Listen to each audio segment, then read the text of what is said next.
Toffee House and Mother Noblet's Toffee Shop were big fan favourites. Next, they say if you can't beat 'em, join 'em, and that's exactly what Ipswich Town did when it came to their nickname. The term Tractor Boys used to be chanted by their opponents as a way of putting the team down for their farming background. But during one game back in the late 90s, Ipswich were 1-0 up and they decided to flip the script. 1-0 to the Tractor Boys, they sang, and a new nickname was born. Let's head to Leicester, famous for more than just a red, well, orangey cheese and Jamie Vardy. Leicestershire's also the birthplace of fox hunting, hence the Foxes. Next up, turns out apples are not the only fruit that don't fall far from the tree. Bournemouth's nickname, the Cherries, comes from the fact the club's stadium was originally built right next to a bunch of cherry orchards. This next story actually involves two club nicknames. It started with Crystal Palace. They were having an absolute nightmare run back in the early 70s. They'd been relegated after a terrible spell and manager Malcolm Allison decided enough was enough. He wanted a new nickname, something strong, fast and destined for success. Something exactly like an eagle. But there's more to this one. Brighton were in search of a nickname too, and Palace finally gave them what they needed. In a heated match between the two back in 1976, Palace fans began chanting, "Eagles, Eagles." And some clever Brighton fans came up with the perfect reply, "Seagulls, Seagulls." Not all club nicknames have a crazy story, though. Take the Gunners. That just comes from the fact a group of munitions workers in the Royal Arsenal factory in Woolwich set up the club in 1886. On the flip side, some nicknames seem simple, but there's a bit more to them, like West Ham. The Hammers is actually nothing to do with the ham part of the name. It comes from the fact the club used to be called Thames Ironworks FC and was made up of workmen and shipbuilders. So next time the away end's chanting their crazy nickname, you'll now know exactly where it came from.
This is Paul Hawksbee and Alex Brooker with you through until 4 here on talkSPORT, where this afternoon, please tell us, Alex, what's coming up? Coming up over the next 3 hours, Paul, former Liverpool striker Stan Collymore joins us with his take on the week's big stories. We'll celebrate the return of the Championship with Darren Ambrose, and we'll discover why Barcelona have had a massive fallout with their keeper. Yeah, it's a bizarre story. Also keep an eye on the big Manchester United fundraiser that's going on today. You won't quite believe this, in case you've spotted it or not. But we'll get to the stories that involve the phrase, "But I thought we were friends." And we'll have a kickabout in the Arctic Circle as well. There's all this plus an Arsenal-themed Clips of the Week special. We'll bring you Todd Macklin's American Sports Roundup, and we'll look at all the day's big transfer stories. But we sure will. It's 4 minutes past 1. Good afternoon, everyone. Good afternoon, Alex. Good evening, Paul. And yesterday, of course, we were sitting here and your team had taken a bit of a, well, not a drubbing, but they'd been beaten in pre-season. Yeah. And so it's my turn in the barrel today. My lot played Bayern Munich. It's always good to play against one of your great old players and then humble you that way. Harry Kane scored. He was good enough to miss a penalty for us. God bless him. But, yeah, 4-0 shooing from Bayern Munich. A bit sobering. I mean, I was saying to Andy last week that suddenly, after the Arsenal win, I was reading a lot into pre-season, but of course, after last night, I'm not reading anything into it at all. It's just a run-out. It's just minutes in the legs. Not at all. Did they just have an absolute stinker? Well, they're just, Bayern Munich are a lot better than them, really. I think even Thomas Frank kind of said that. They were missing a lot of creativity, and that's the problem. I mean, I've been here a million times before. We've had a performance where you think, surely now the board, surely now the chairman will go out and spend money because they can clearly see where we've got problems, especially with Maddison injured. But, you know, I've seen this film before. We'll see what happens. Maybe they'll go out next week and get somebody in. the thing is, I mean, we say it's only pre-season, but when you can still see problems. You know, especially with Maddison being injured, and Son leaving, they are in need of somebody else. They just need somebody in that sort of number 10, that playmaker role, somebody creative, somebody who can make things happen. I mean, there's other players that can play there, but you kind of neuter what they're good at by doing that. Players like Kudus and stuff. So we'll see. But there was a moment in the game where, I mean, of course, Harry Kane and Christian Romero would have thought they're old pals, but not a bit of it. Kane went flying through, and I don't quite know. It wasn't really a tackle, because I don't think his sort of foot met. He just sort of threw his shoulder and then slightly lowered his body. So Kane went over the top of him at speed. It was almost like a sort of judo throw. If I hadn't known anything about this story and you'd have said to me today, one Tottenham player went through Harry Kane last night, guess who it is? Yeah, Romero would have been my first guess every time. Can you imagine what Argentina's training sessions are like? I mean, if you're Scaloni, you must watch it through the cracks of your fingers. I mean, if they're all playing flat out like that, especially him, you think, you have nobody fit for the game. So we were after a few stories today but I thought we were friends. We're quite interested to know if you've had those moments where you think, okay, on the field or off the field. Give us your stories today. talksport.com/H&J. Text to 81089 or tweet to TSH&J. You've got an example of it. I think we've got the picture. Yeah, available. so I mean, me and Adam Hills, we've known each other a long, long time. We've worked together a long time. We played physical disability rugby league against each other. He was playing for Warrington, I was playing for Leeds. It's probably the only time in my life I've ever outpaced anybody. Look at his face, obviously, for the listeners at home. But I mean, he's angry. He wants to. Yeah, he's after me. If you're watching it, if you're able to watch on Connect TV on YouTube, you'll see the picture we're looking at is Adam trying to get back to Alex to get the ball off of him, but his teeth are gritted. And I wouldn't say it's hatred. But it's not far off, is it? It's very menacing. The look on his face, it's a real look of menace. So, when you showed him that, what did he say? You showed that on the last leg. Yeah, I mean, he's like, I think it's that Australian mentality of just wanting to win at all costs, even if it means taking out one of your supposed mates. But I think he was more annoyed that I had to run on him. Yeah, I'd sidestepped him, and I sent him. There was a photo of that kind of the neck still along. My mate had filmed it. Yeah, and there's one where I actually get further away from him. So I think that might have been. And he doesn't like youth on my side. Clearly doesn't like it. Talksport.com/H&J. Text to 81089. Tweet to TSH&J. 03717223344. Now, on a more serious, I'll tell you what. There's a couple of things I want to talk about. Let's talk first about the crowdfunder that's currently going on with Manchester United fans. This is interesting. I mean, so there's basically a Manchester United fan by the name of Ian M.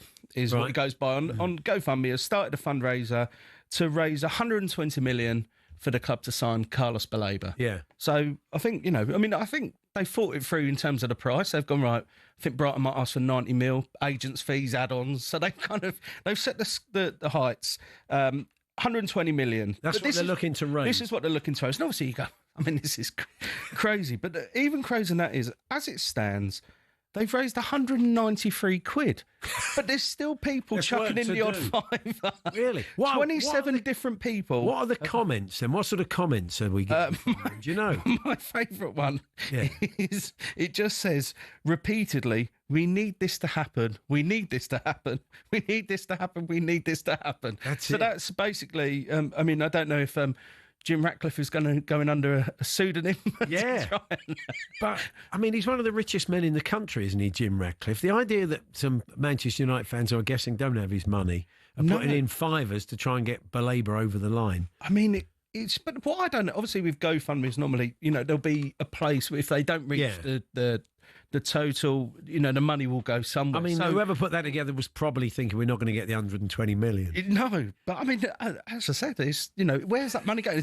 Is it going to their weekend fund? I don't know. Is it when it ends? But maybe you just send it to Manchester United. I don't know. So let's see if that unfolds. We'll keep an eye on it over the course of the afternoon to see if anybody else puts any money in, but at the moment they've got some ground to make up. We're going to have a chat with Jay Motley from the Stretford Paddock later on, because Manchester United aren't done after Sesko apparently. No. So there is a feeling that maybe a number 6 could be a good buy, and that's why obviously they're looking at midfield, Belaber. So, we'll have a chat with Jay a little bit later on and get his thoughts on that.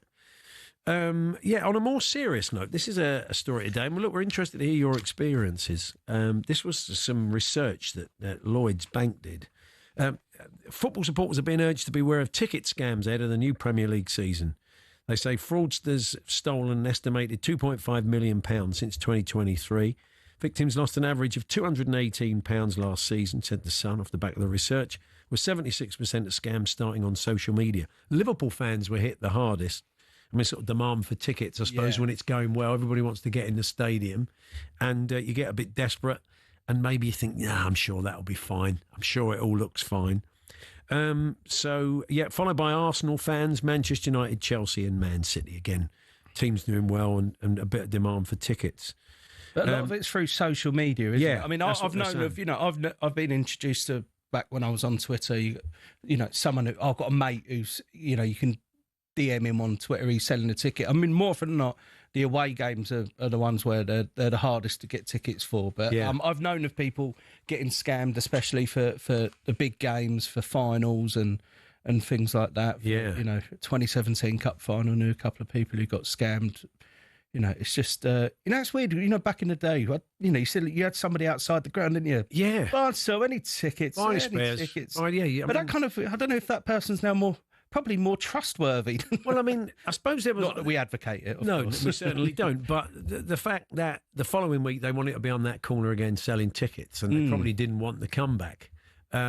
Whereas these people just disappear into the ether. You can never track them down. So they are completely faceless, aren't they? Yeah, I mean, it shows a desperation to go to the games to send a stranger money on the internet. I think you've got to have a think about it, really. So we're gonna chat about this a little bit later on. So if you have fallen foul of this, in what circumstance, and if you've got any guidance, I mean, this is a bit of a broad brushstroke survey talking about the teams, but I'd be interested to know what your experience was like. Maybe you just backed out at the last minute and thought, this smells a bit, I'm not sure. But how sophisticated was it? Did it feel like the real thing? So we're really interested to hear about your experiences of this, because you could do a great service to fellow football fans who don't want to get caught out in the same way. So do let us know. I'm really interested to hear from you. 03717 223344 if you want to tell us about it in person. talksport.com/H&J. You can text to 81089, or you can tweet to TSH&J. That's TSHANDJ. We kick off chatting to Darren Ambrose because the Championship returns tonight.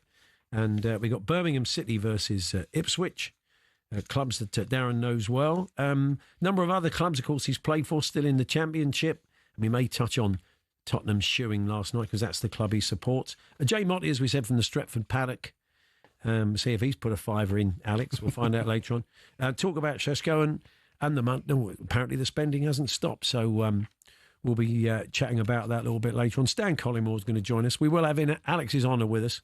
We'll have a Clips of the Week Arsenal special. Looking forward to it. There's a few Arsenal faces, some Arsenal-related clips, and a few surprises in there, so we'll do that later on for you as well. We'll talk transfers, and of course Todd Macklin's here, looking at some of the big stories of the week from the world of American sport, including smelling salts and a partial ban in the world of American football. Because the players use them before drives to kind of get a bit of a whack before they go off. And, they were a bit put out this week when a missive came round from the NFL to all the players saying you can't use them anymore. It wasn't quite as clear-cut as that, as Todd will explain. But I don't know. I mean, I was aware they use them in rugby as well. It started a bit of a debate about rugby union and how they're used in rugby union. So is it kind of just before games or it can be sometimes before, give you a little in moments, just livener during get you back in the moment. The problem is there's some research in the States suggesting that it masks concussion symptoms. Yeah, I can imagine. And obviously, with the big lawsuits they've had there, and rugby's got stuff coming down the road, there's a concern about it. But anyway, we'll explain more a little bit later on when Todd Macklin joins us. It is Paul Hawksbee and Alex Brooker on talkSPORT in partnership with Toolstation. This summer, shop Toolstation's award-winning Hawksmoor lawnmower range in store, on app and online. Next stop, Toolstation.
City have been promoted to the Championship for the first time of asking. There is a lot of expectation how things have changed at Birmingham City. I think it's going to be really, really competitive next year. I can see Birmingham being right up there. It's going to be a great season ahead. I can't wait to get started. Birmingham City to finish top, obviously.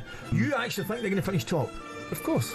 Why not? And on the follow-up, Stansfield puts it in. We have to surround each other with a group of people that allow us to all be successful. That's what makes a great team. They've only won here once all season, that's the bottom line, and that is pretty much the relegation picture, all but done and dusted. Ipswich 1, Wolves 2. I thought Ipswich would have done a lot better. There'll certainly be things that we look back on and think that we got right, and there'll certainly be things that we look back on that we think maybe we could have done that a little bit differently. Ipswich, I do think, are the favourites for the league. Davis delivers high, left-footed! The stomping header is in, and would you believe it? It's Connor Chaplin! I look at Ipswich's squad and think they're more than well equipped to go straight back up. Here we go. The EFL is back on the talkSPORT network. It's bigger and better than ever before, and what better way to start? Yes, gets underway tonight at St Andrews. Birmingham City versus Ipswich Town. We're joined now by a man who played for both clubs. He's got skin in the game, of course. Other teams in the league he'll be looking out for this season. It's Darren Ambrose. Good afternoon, Darren. Good afternoon, Paul. Good afternoon, Alex. I mean, I barely played for Birmingham, but I'll take it. Yeah, it was a shorter stint. I think you'd say you were slightly more into Ipswich than Birmingham. Yeah. Interesting listening to Troy there, though. Very confident. Thinks they're going to finish top. Not sure about that. There's going to be a lot of eyes on them because of the documentary and Tom Brady and the money that's being spent. So, but it's going to be interesting to see how they do. Absolutely. And look, Troy is going to be confident. He's a Birmingham City fan, lives up there, obviously played for the football club. I'm not as confident as Troy that Birmingham will get promoted. And also, I'm not that confident. I don't think it's going to be a foregone conclusion that Ipswich will get promoted. Ipswich, this league, Paul, Alex, it's such a competitive league. I looked down the fixtures of this weekend, and you can't call any of the games. It's not like any other league where majority of the time you can say, I know Southampton will beat Wrexham easily, but we don't know. We don't know whether that's going to be the case. And with this match, Birmingham versus Ipswich are favourites to win promotion, to win the championship, but Birmingham are favourites to win this game tonight. Okay, they've got home advantage, but this is the competitiveness of this league. Everyone's saying Ipswich are definitely going up. I'm not as confident that they're going to, because it's such a tough league, isn't it? Like 19 of the teams, of the 24 teams, have played Premier League football, and the other 5 teams are desperate to play Premier League football. I'm really looking forward to it. I'm looking forward to see how Birmingham handle the division after spending a lot of money. But I'm also looking forward to Ipswich. I think they're a better side than they showed last year in the Premier League, and I think they'll look to prove that once again. Well, they use that phrase, don't they? Toughest league in Europe. And the Times today have crunched the numbers. And of all the leagues, Premier League, Liga, Bundesliga, La Liga, Serie A, the Championship has the lowest discrepancy between its best team and its weakest. I mean, it is just so tight. How often, even Alex, about a month before the end of the season, we're saying anybody in about the top 14, 15 could still make the playoffs. It's like that every season, isn't it? It really is. And there's clubs in the division. Look at Millwall. Millwall haven't played in the Premier League as yet, but they done really well towards the back end of last season. It looked like they were going to creep into the playoffs. They're a team that you go away to their ground and it's a real struggle. Norwich City, another team that played Premier League football, didn't quite work out for them last year. Another one that you could say they could make playoffs. And I think you're right. I think there was a moment, 4 weeks maybe before the season ended, that every single team in the division last season could either have gone down or gone up or made playoffs. It's an incredible division. I played in it numerous times. It's relentless. Tuesday, Saturday, constantly. You have to manage the players. And I think that's what your Charltons, Wrexhams and Birmingham have to obviously navigate through this season.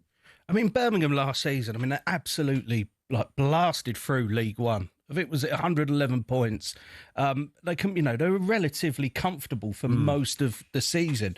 Darren, do you think that, obviously with the step up into the Championship, and like you're saying, with it being such a tough league, that it might come as a bit of a culture shock to some of the players?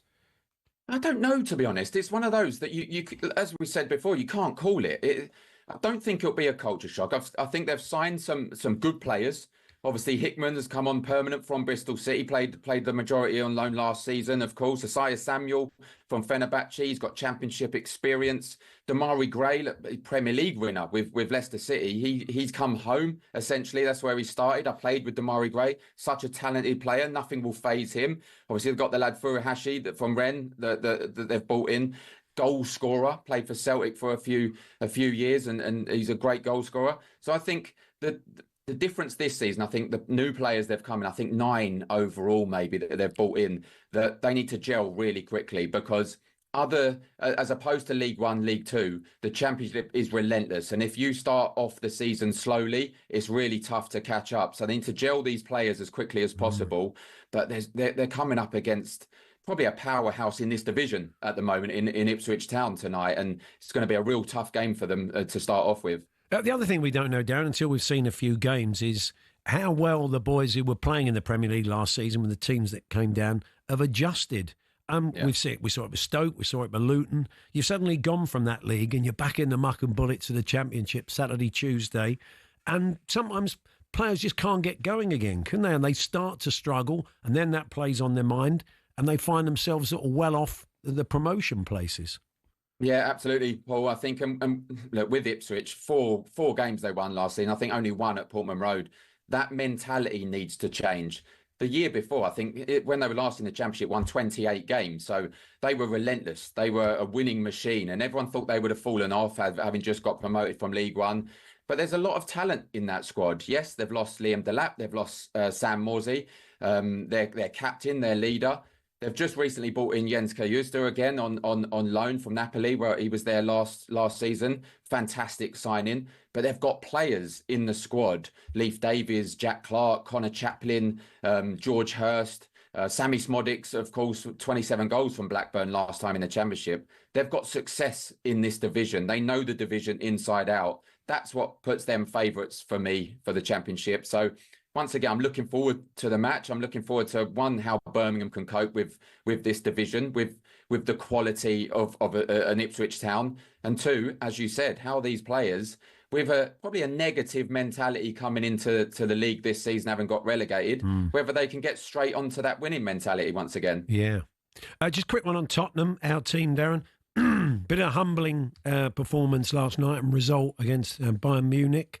I mean, it did really show that with Maddison gone now for most of the season, excuse me, they're going to need to get back into the market, and quickly, aren't they? Because the team really seriously lacks creativity. Yeah, of course. Obviously brought in Mohamed Kudus, which I think with Kudus is a good signing. You know, when Morgan Gibbs-White looked to be coming in, you thought, wow, that's a statement signing. Kudus is a good signing. He'll do well. Struggled a little bit at the back end of his West Ham career, but with James Maddison being injured, and I was on Sports Bar last night with Jason Cundy, and I said this, and Crystal Palace fans won't like me saying this, but why not just go and put a bid in for Eze right now? Yeah. Put a bid in. We need a player like that. I know there's links with Arsenal, but if you like the player, why not just go and put a bid in? That's what I don't understand. I believe he's got a release clause of near to 70 million. He's worth that. And if you're Spurs, you've lost players, you need players, because we're going to navigate a Champions League campaign again this season. And we've seen Newcastle with a small squad struggle with that a couple of years ago. We don't want to be that team. We want to compete. 17th last season was unacceptable. We got the European trophy, of course, but we need players. So if you like the player, go and put a bid in. What are you waiting for? I don't understand what we're waiting for. That's my opinion. Eze is probably the perfect player for Spurs, having lost James Maddison. Son as well has gone. I think we're looking at that Nico Paz from Como, I think. Fantastic talent. But Eze is ready. He's ready right now. Looks like he wants a new challenge. If Arsenal are going to try and compete, then let's put a bid in right now and go and get him. That's what I think. You've been feeling the same way, Alex. You've been waiting for them to put a bid in. Absolutely. From your point of view, haven't you? But if you believe what's been said so far, Arsenal don't want to pay the release clause. Yeah, and there's been apparently Eze's interested in Arsenal. But if Spurs go in there and pay the release clause, and Arsenal don't want to meet it, then it's up for them to get. It seems like they're waiting for the price to come down. On what basis, I don't quite know. Yeah, I'm not sure, because I'm not sure Palace are particularly in a position where they've got to sell him. We should just say very quickly, we're nearly out of time. Big day for Palace. They're in there putting their case now. They will be this afternoon, and they'll know on Monday. It does seem incredibly unfair. Let's hope Cass agree and they can get back into the Europa League. Yep, exactly right. That's what I feel. I've said my piece on this situation. I think they've been unfairly treated. People will question and people will say rules are rules, but there's certain stipulations that apparently Crystal Palace have, and they can prove their point, and hopefully they can. Look, whatever happens, the joy of the FA Cup for those Palace fans will never be changed. If it's Europa Conference, they'll have a huge chance of winning it and then getting Europa League the following season.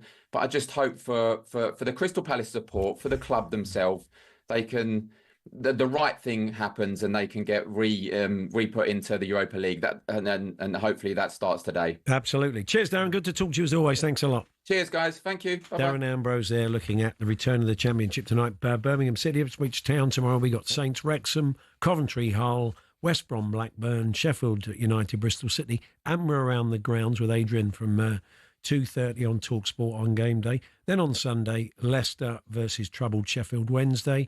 And we've even got the Community Shield for you as well. So a massive weekend of football on talkSPORT. We're going to be chatting to Manchester United fan and YouTuber Jay Motti next. Money still to be spent post Sesko. We'll look at where he'd like to see it spent and get an update from Alex on the crowdfunder for Carlos Baleba. What's the latest figure? We'll find out in a few moments' time.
It's not often you associate fan power with Chelsea Football Club, but one of the shining examples of it lies with a group called the Chelsea Pitch Owners.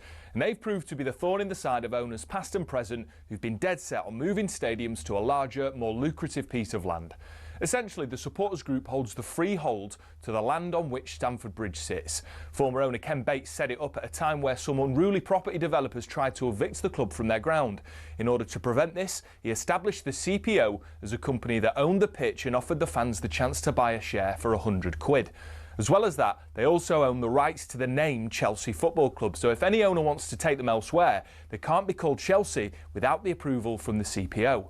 Now, in 2011, Roman Abramovich tried and failed to move them away from Stamford Bridge, and this has set a precedent for Todd Bowley and the current power brokers at Chelsea. They know any plan which involves moving from Stamford Bridge will require CPO approval from the now 13,000 fans who own it. There are fans who are concerned that if they stay at the bridge, they'll be left behind their domestic and European rivals who are moving to more commercially successful stadiums. But for the heritage and history lovers, Stamford Bridge is one of the iconic English stadiums, and to move away would be a grave mistake. It might not be as flashy as others, but stadiums like it have something about them that cannot be replaced. One thing's for sure, if Bowley wants to take Chelsea away from their home, he'll have to go through the CPO first.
Yes, it is Paul Hawksbee and Alex Brooker here on talkSPORT. And Alex told us earlier on he'd happened upon a Carlos Baleba crowdfunder page. Manchester United fans are trying to raise 120 million to buy the Brighton midfielder, and they're asking for donations. What are we up to?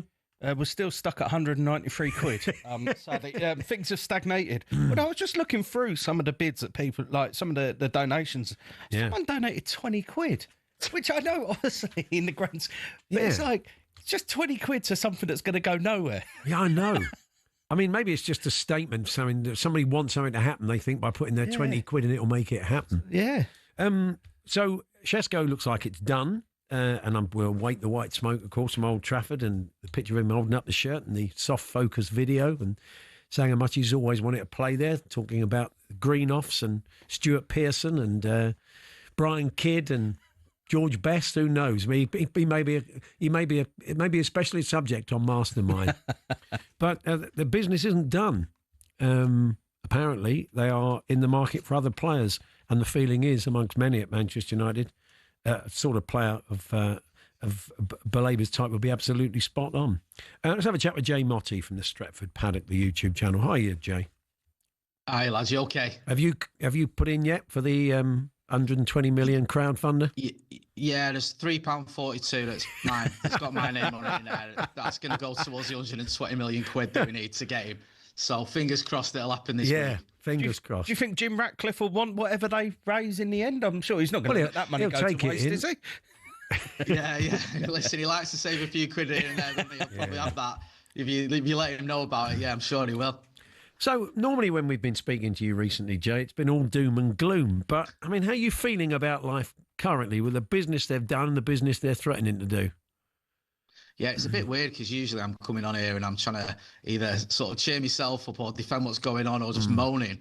But at the minute, United are acting like a pretty competent football club I mean, you look at the issues we had last season, and we had a lot of them, but a big part of it was the lack of goals. 44 Premier League goals is nowhere near good enough. And we've gone out and we've brought, obviously, Mateus Cunha, you've brought Brian and Bumo, who've both got Premier League pedigree. I think they've scored 36 Premier League goals between them last season. And then you go out as well and buy, or it looks like you're on the verge of buying Benjamin Sesko as one of the most sought-after strikers in the world. I mean, it makes a lot of sense, and that whole front three has now been revitalised, and you feel like, you know, this is a club that has an idea of what they need to do, and they're actually doing it. Plus, you've got the rumours of Carlos Baleba as well, that looks like there's something in that. At least the club are trying to see if they can get a deal with Brighton. I mean, if we got him in as well, that'd be a pretty impressive transfer window. And we know we needed one. Let's be honest. We knew that Manchester United, we couldn't go into this summer and just bring in one or two players after the disastrous season we had last time, finishing 15th for losing a cup final to Spurs. We had to go big this summer. There was sort of one that maybe we haven't got the money to spend, but so far it's been pretty good. I mean, £120 million of it, and I don't know what figures are being discussed. I think Brighton at the moment aren't prepared to discuss figures, but I think it was 30 million, including add-on, 30 million euros. So you're talking about, what, 24, 25 million pound they sign him for. We know they've got incredible history of making a huge profit on players. But I mean, what sort of figures are they talking about? Is that what's been quoted so far?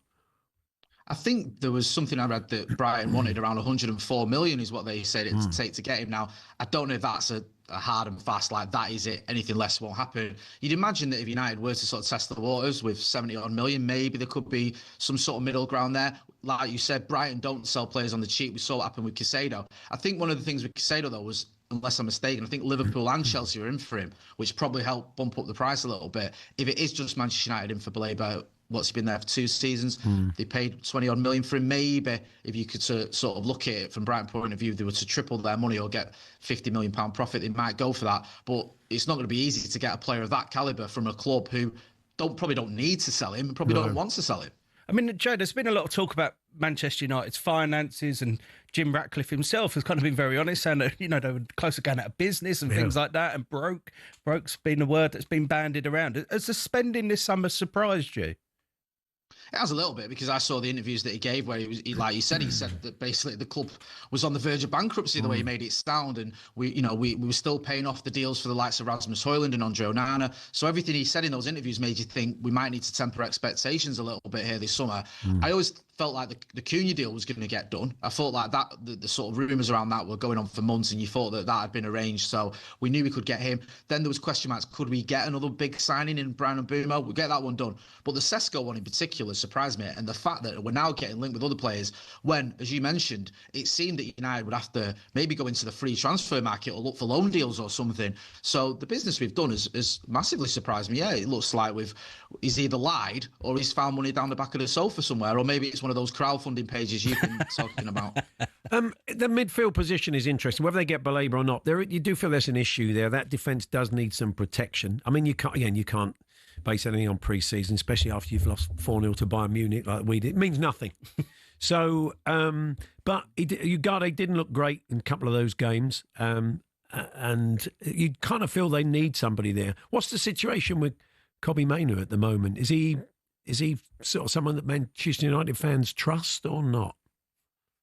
I mean, I love Kobbie Mainoo. I think he's been a breath of fresh air since he came into the club. And you have to remember, he's still only, 20 years old? He's still a young lad. To play in the midfield for Manchester United at the age of 18, I think he was when he made his debut.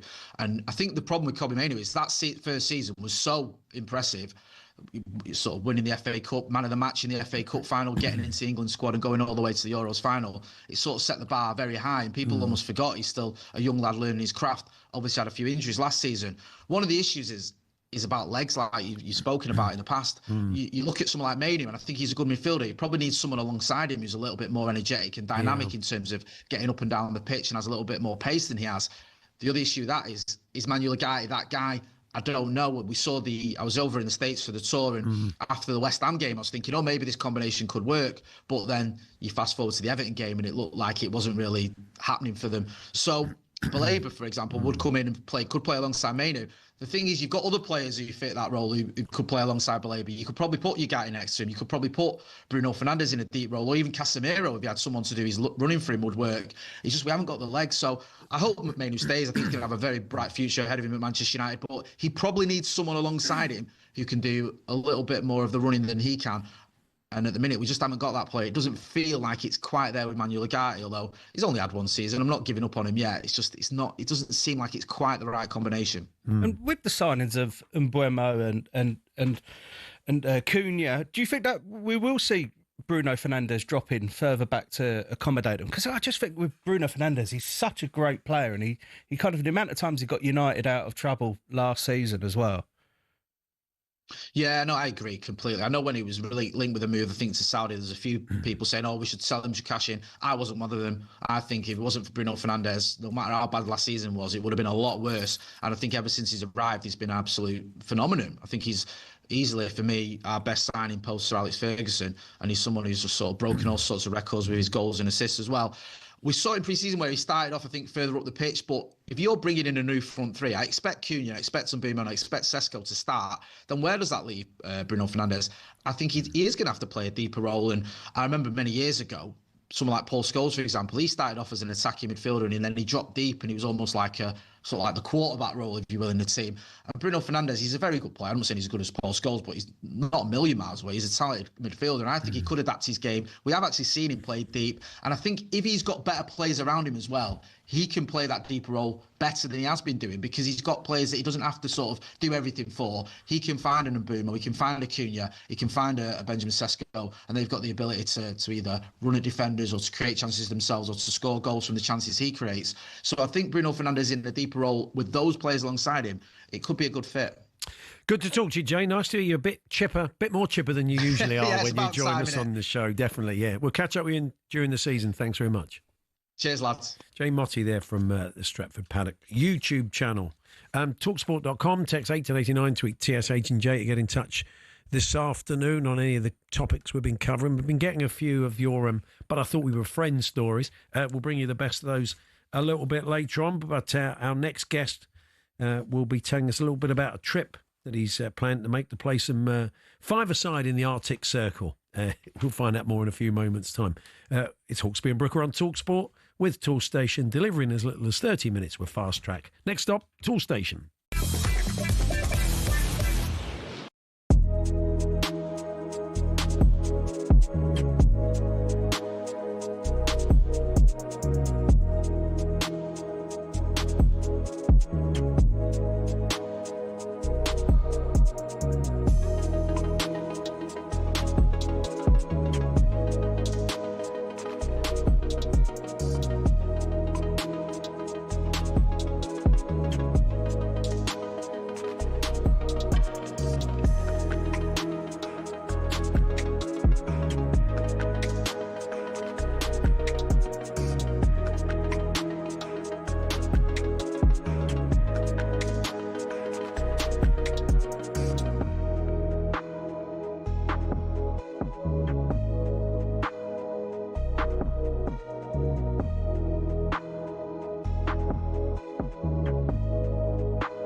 bit of breaking news from the Manchester United crowd funder we were talking about, Alex, isn't there? We've had. I mean, the donations are coming in. It's up to £209. I really didn't think that was going to happen. Tremendous. But in the last 6 minutes, somebody called Robbie Savage has given £6. I don't know if it's the Robbie Savage or a Robbie Savage, but he's put in £6. Wow, well done. If it is you, Robbie, fair play. His lad was playing there, wasn't he, a while back? So maybe it's that. Anyway, a far more worthy cause, with apologies to Carlos Baleba, is the one we're about to discuss. Pink Pub to the Arctic Circle is what it's being called. Joe Hepworth is behind it. Hello, Joe. Good to see you. How are we doing, boys? All right? Good. Yeah, we've just been talking Portsmouth off here. That's your team. Maybe we'll come back to that later on. But tell us a bit about what you're doing and why. Yeah, so it all started as a bit of a sort of pipe dream years ago, really. James and I, a very good friend, saw a picture of this pitch just in the middle of the Arctic, in the middle of nowhere, and said, we got to go and do it. Got to go and do that trip. And it was just one of those things that sort of just ticked on and never really ended up happening. And sadly, we lost James in September last year, very suddenly, 44 years old, fit as a fiddle. Nicest bloke in the world, and unfortunately had a brain hemorrhage, and that was that. So when we started talking amongst the group, just our sort of Thursday night social, like everybody's got really, we were like, what are we going to do? What can we do to honour him? And James said, look, this has got to be a charity trip, and we thought, right, boys, this is how it could look. We could go and do this, and we came up with the idea of playing these 5 games in 5 countries in 5 days, kind of like a race across the world type style. Yeah. So, setting off in a couple of weeks. And you're doing it all on public transport, is that right? That's right, yeah. So buses and trains the whole way, which, much like England, has been a bit of a nightmare.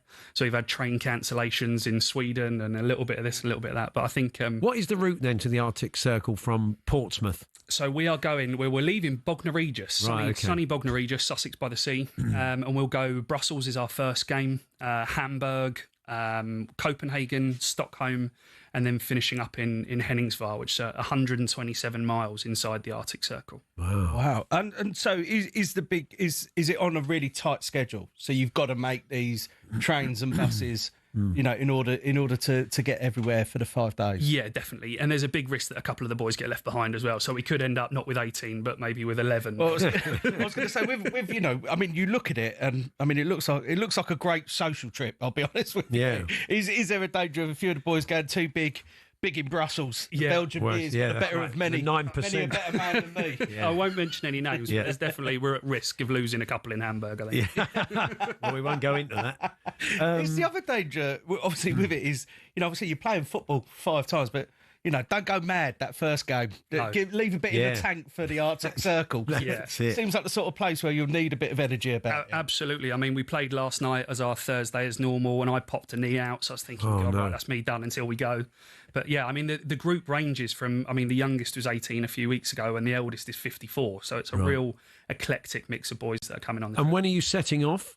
So we set off August 22nd. Right. So 22nd we'll be playing in Brussels, and then we're actually playing St. Pauli in Hamburg, or St. Pauli 11. Right. They've agreed to host us. That's good. And then, travelling through until the 26th is when we end up in the Arctic Circle. Oh, wow. And how did you line up this opposition? Was it sort of contacts, or did you put the word out It's there? just, James was a really positive person, and sort of taking on that ilk of just telling people what we're doing, reaching out to people is kind of how it all came about. I mean, very much like sat in the studio here, it's just telling people the journey and the story, and obviously trying to raise money for the charities, which has kind of led us to open doors. Which was James part of your sort of football crew, your Thursday night crew? James was our football crew. He ran it. He was the guy picking up the balls and the bibs and the subs for 10 years. But he just festered this sort of community of inclusion. It's a real different type of Thursday night. I was involved in football when I was younger, 6 years on a coaching staff in the community and that sort of thing. And it is a real brotherhood. It's a real community of guys that get together every Thursday. And have you got kind of a goal in mind of how much you're looking to? Yeah, we'd love to get to 50 grand. I think we're on about 15,000 at the minute. On our Giving Game page, and obviously we've got some donations offline from some great companies, but the more the merrier. If any sort of bigger businesses or anyone that wants to get involved, if we can get close to 50 grand, it's for 2 charities. We've got a home and an away charity, Sussex Snowdrop Trust, who do amazing work within our community and across Surrey and Hampshire, and then Children on the Edge, who are a Humans Children Right charity working all across the world. So yeah.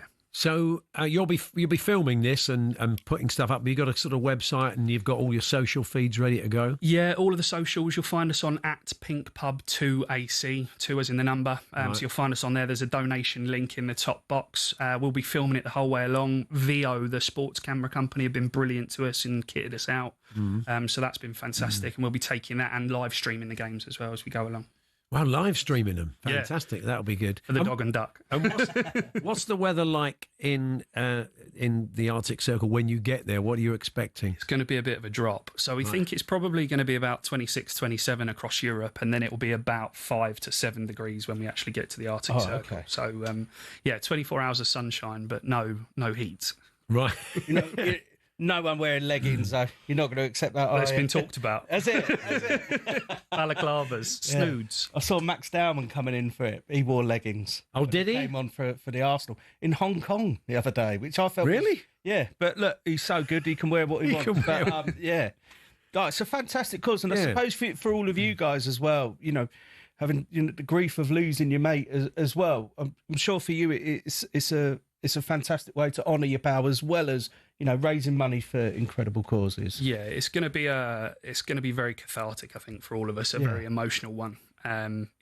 We would have wanted nothing more than James to be with us and sort of leading the way, to be honest. But when we were thinking about how do we honour him, it was like, oh, well, shall we get a trophy that we can give out to someone, or shall we? And as soon as I said about this, 18 lads were straight away like, yes, we're doing it, yes, we're going. And I mean, you'll know what it's like trying to get 18 or 10 blokes to go to the pub is a nightmare, let alone go to the Arctic Circle. And that's really a testament to James and who he was. And what colours will the team wear? We're Reds. Yeah, we're Reds. James was a big Liverpool fan. Okay. All in red. The night that James passed away, we all decided to carry on playing. It was a Thursday, and I think 46 lads turned up, all in red, which was great to honour him until we realised we had to play against each other. We were all stood there in red. No bibs? No bibs. Red bibs. Different shades of red. So if you're going to be shirts and skins, it'd definitely be the 18-year-olds, not the 54-year-olds. No one wants to see that. That's certainly true. Well, look, Joey, wish you well with it.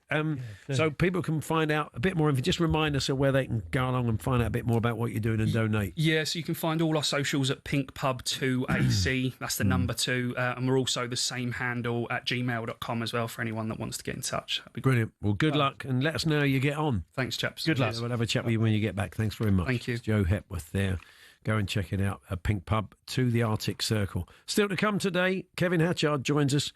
Barcelona have fallen out with their goalkeeper, Andre Ter Stegen, in a big way. It's a mad story, and it feeds into the fact that somehow, despite signing the best players in the world, their finances generally an absolute bin fire. Every season with Barcelona, there's something which just beggars belief. It is a question we'll be asking of Kevin, amongst other things. Stan Collymore joins us for a chat, and later on we'll have a Clips of the Week Arsenal special for you. That's all to come after the sports headlines.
Yeah, stick around for those Arsenal clips, the Clips of the Week special. Say, Stan Collymore joining us for a chat. Tom Macklin, as always, and we'll keep a close eye on the transfer market. Arsenal potentially looking at Ademola Lookman. We'll be talking to Ben Jacobs about the strength of that later on, but Tom Clayton has the sports headlines now. talkSPORT Sports Update, powered by the Nissan Van Range. Supporting van owners to get the job done. Search Nissan Vans or head to your local Nissan Van Centre. Thank you, Paul. Good afternoon. Hannah Hampton's told talkSPORT she employed the dark arts during the Euros this summer. During the final penalty shootout, the Ballon d'Or nominee secretly got rid of Catacol's shootout notes. And when she's gone in the goal, it's on its own, isn't it? It's in a towel. You just pick it up. See, when did she realise? Did you see the moment she realised? saw my bottle in there instead. Mine's blank, but it's the same. Like obviously the same sponsors and stuff. Yeah. So I just put mine in there, chucked her one into the fans. You can see the interview in full on talkSPORT's YouTube channel. Meanwhile, in the WSL, Gareth Taylor's been confirmed as the new Liverpool boss on a 3-year deal. He last managed Man City, where he won the FA Cup and the League Cup. Over on the men's side, Arne Slot has refused to indulge chat about Alexander Isak moving to Merseyside. You never talk about players that are not yours, so I can talk to you about Hugo, which we've signed recently and has done really well till now. We are very happy with the squad we are having. He also spoke about Darwin Núñez leaving for Al Hilal, saying we might need to wait a few days until contracts are signed. Liverpool v Palace in the Community Shield is live on talkSPORT on Sunday. Now, in transfer news, it's our understanding PSG have agreed a deal in principle with Bournemouth over Ilya Zabarnyi. Aston Villa have signed Ivory Coast forward Evan Gesson from Nice. That's on a 5-year deal. Meanwhile, we're hearing Johan Wissers prioritising a move within the Premier League over Saudi, and Brentford's interested in Bournemouth's Dango Ouattara as a potential replacement for Wisser. Get more on the transfer news on talksport.com. talkSPORT News. A schoolboy's been found guilty of murdering a fellow pupil during their lunch break in Sheffield, and Germany stopped its military exports to Israel in response to Benjamin Netanyahu's plans to expand operations in the Gaza Strip. Emma has more at past. talkSPORT weather with QuickFit. Come rain or shine, wherever and whenever suits you with our mobile tyre fitting service. Now that will have you driving away happy every time. Conditions apply. Mostly sunny up and down the country, some wind and rain in the far north.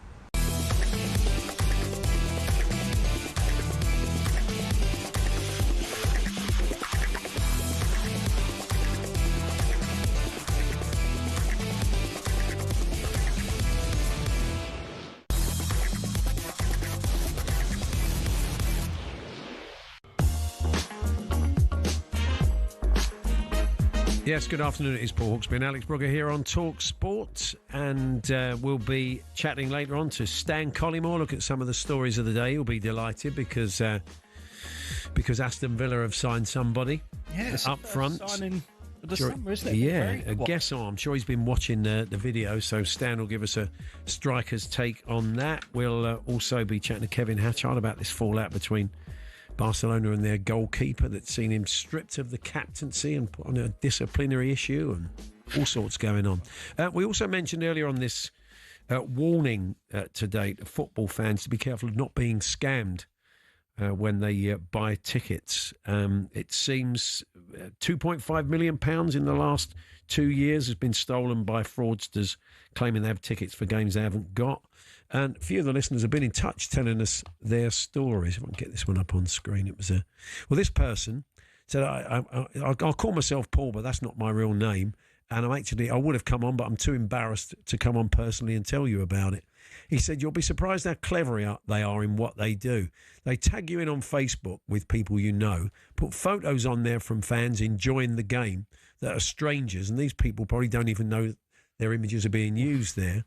He said, I even spoke to a person who was selling the tickets, and I thought, happy days. Checked with the bank, and they verified it was a bona fide bank account where I was sending the money. I paid £350 for 3 tickets, transferred the money, and after that, the phone went dead. Chased Facebook to no avail. Luckily, the bank refunded because they said it was okay and they'd verified the account, but still my fault for falling into it. Within 2 minutes, I was blocked on Facebook by the website. It was a Liverpool supporters, a selling page, so very clever. 6 months later, I'm still embarrassed. by the whole thing. And it was Liverpool fans who have been ripped off the most. Yeah. And it comes from that desperation, doesn't it? Yeah, I mean... People wanting to be there. I really feel for them there. They're saying they're embarrassed, but, it's many people have fallen to these sorts of things, and you're desperate to see your team, and sometimes, you're willing to, when things look legit. Absolutely. But these people are very clever, and especially with a bank account that's been verified and things like that. But surely there's got to be some sort of comeback on these well, I mean, people fair play to the bank. As they'd verified the account, they did refund it. We've got Birmingham City fan. Where's it gone now? On our screen, screen's a bit mad. Oh, yes. Stuck on the M5, heading towards Birmingham for tonight's game, says Pam from Devon. My husband Dave was scammed last Saturday for 3 Blues tickets. Facebook page, still live, offers resale tickets. And as you said, he was desperate to be at the first match and wanted to be there, but he was completely taken in, paid £120, promised an email, nothing arrived. Lesson learnt. Is Facebook not interested, says Pam. That's been her experience. Facebook aren't interested in a lot of things. Right. If Facebook are just, they're not interested if you're, if you report abuse on there or whatever. Really? No. Your experience of it? Yeah, no. People can say what they want. They don't care as long as there's engagement. And but as I say again, it's these people. They're preying on the desperation of the fan. Birmingham back in the Championship, desperate to go. Sometimes you kind of overlook your better instincts, I think. And as we said, those fans that have been hit the hardest in the Premier League have been Liverpool, Arsenal, Man United, Chelsea, and Man City. So teams doing well. Teams with big season ticket holder fan base, so getting tickets for matches. I mean, you were saying about Arsenal the other night. I'm very fortunate now that I've been a season ticket holder for the last 7 or 8 seasons. Yeah. But before that, I think in the piece it also mentioned a lot of younger people as well fallen foul, and with waiting lists and stuff like that for season tickets. Back in the day, I would especially in the Highbury days, I would have done anything to get tickets. So yeah. It was, it's people have just got to be so wary. So keep telling us about that. I thought we were friends was the other thing we were covering today, and this is because Christian Romero last night playing in a friendly. If he's ever played in anything. What is this word? I can't imagine him having a kick around, with his family and it being a friendly. Probably not. But he sent Harry Kane absolutely flying into the air. Just sort of. He made a ramp for him, didn't he? He sort of turned his body into a ramp so he would fly over him, as opposed to actually tackling him. I must say, I played in the charity game up in Liverpool a couple of months ago, and I thought that basically their player, the opposition player, was going to nip in and get the ball. So I slid forward, but actually it was our player who was coming in for it, just wiped out one of my own team. No. Absolutely. So keep telling us your stories. I've got one of these. It's from the world of recruitment, though, not football. A fellow was on the phone selling a candidate to a client. His mate walked behind him, saw who the candidate was and who the client was, went back to his computer, sent the CV and took the fee and got the commission after his mate had done all the work. I thought we were friends, says Simon, was among the words is ruthless that were uttered. I was playing football against my brother David in an interdivisional match when we were both firemen in the West Midlands. I jumped against him to clear with a header from a corner. His elbow comes out and I end up in A&E. 6 stitches and a scar on my face. Actually, you thought he was your brother, never mind thought you were friends, says Andy, the Liverpool fan. Thank you very much for that. You can keep those coming. And we are really interested to hear more from you on the ticket situation and the experiences you've had around that being scammed, and because your experience could put other people off of wasting their money and getting turned over by these people. So let us know about your experiences and the way it happened to you, and hopefully we can stop it happening as the new season is upon us. 03717 223344. We'd love to hear from you in person if you aren't too embarrassed to talk about it. talksport.com/H&J. You can text to 81089 and you can tweet to TSH&J. Now, we always say on this show, me and Andy, that it's getting near Christmas when you see Simon Cowell on a jet ski at Sandy Lane. That's the sign, really. It's time to get the decorations out because he's finished whatever X Factor he's doing around the world and he's gone off to Sandy Lane and he's out on his jet ski, and we know, that's right, the festive season gets earlier every year. It does. Well, it did. I think this year he went very early. But anyway, the reason I bring that up is you also know there's an Ashes series around the corner. When Glenn McGrath says Australia are going to win it 5-0.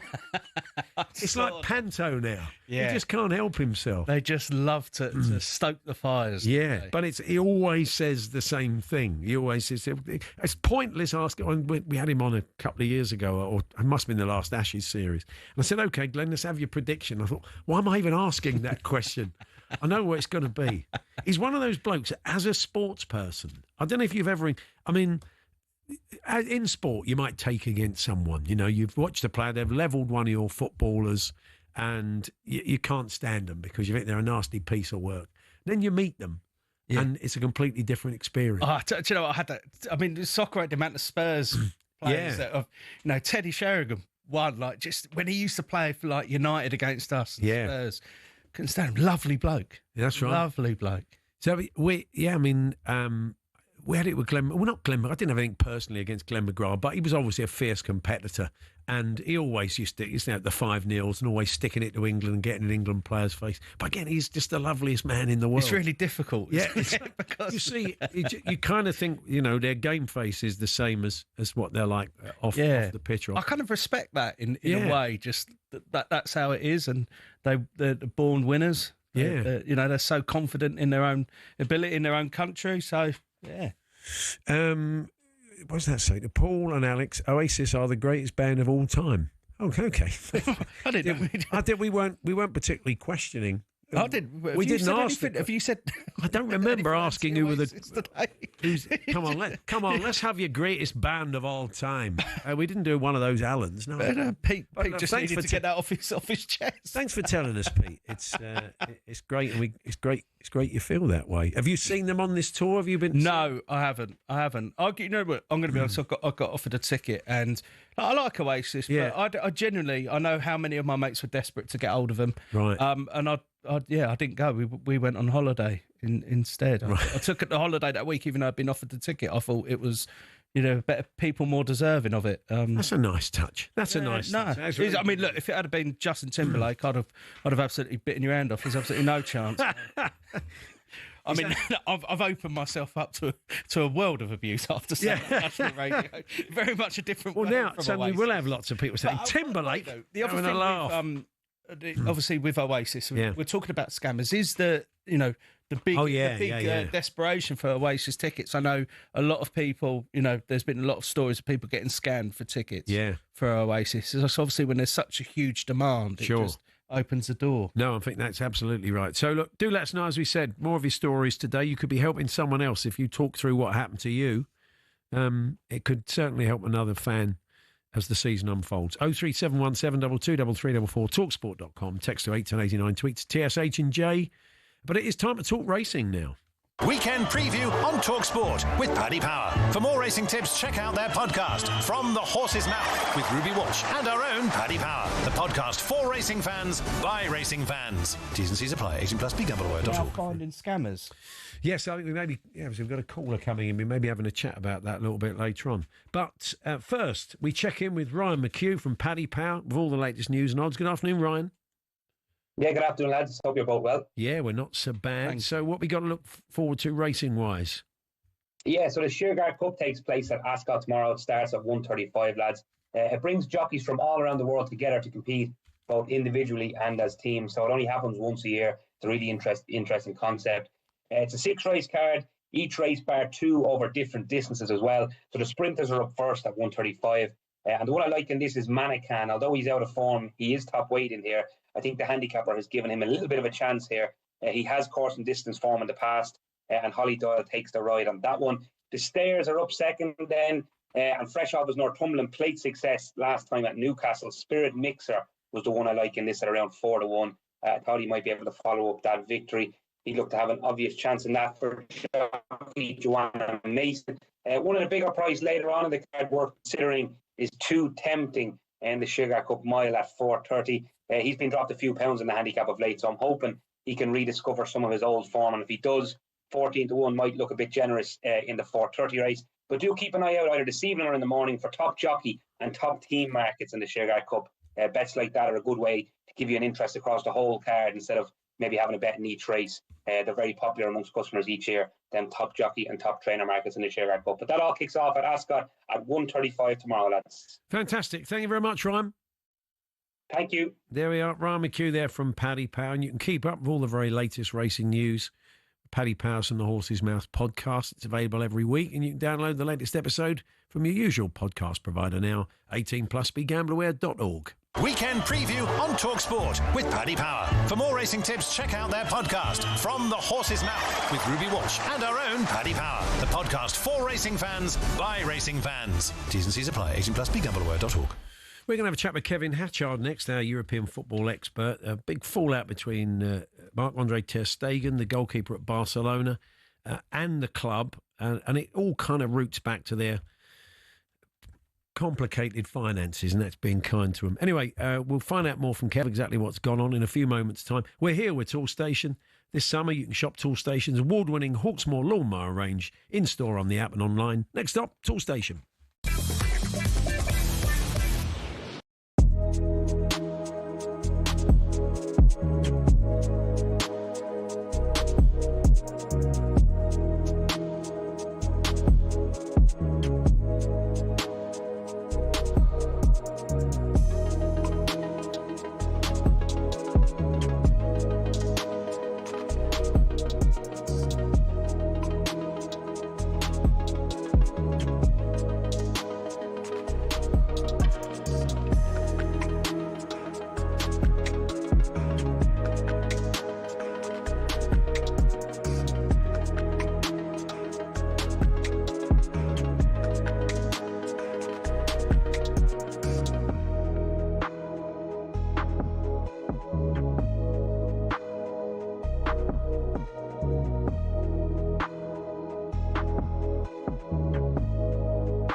Paul Hawksbee and Alex Brooker here on talkSPORT, an Arsenal special in Alex's honour in the clips of the week a little bit later on. But there is a strange story going on over at Barcelona involving their goalkeeper, Marc-Andre ter Stegen.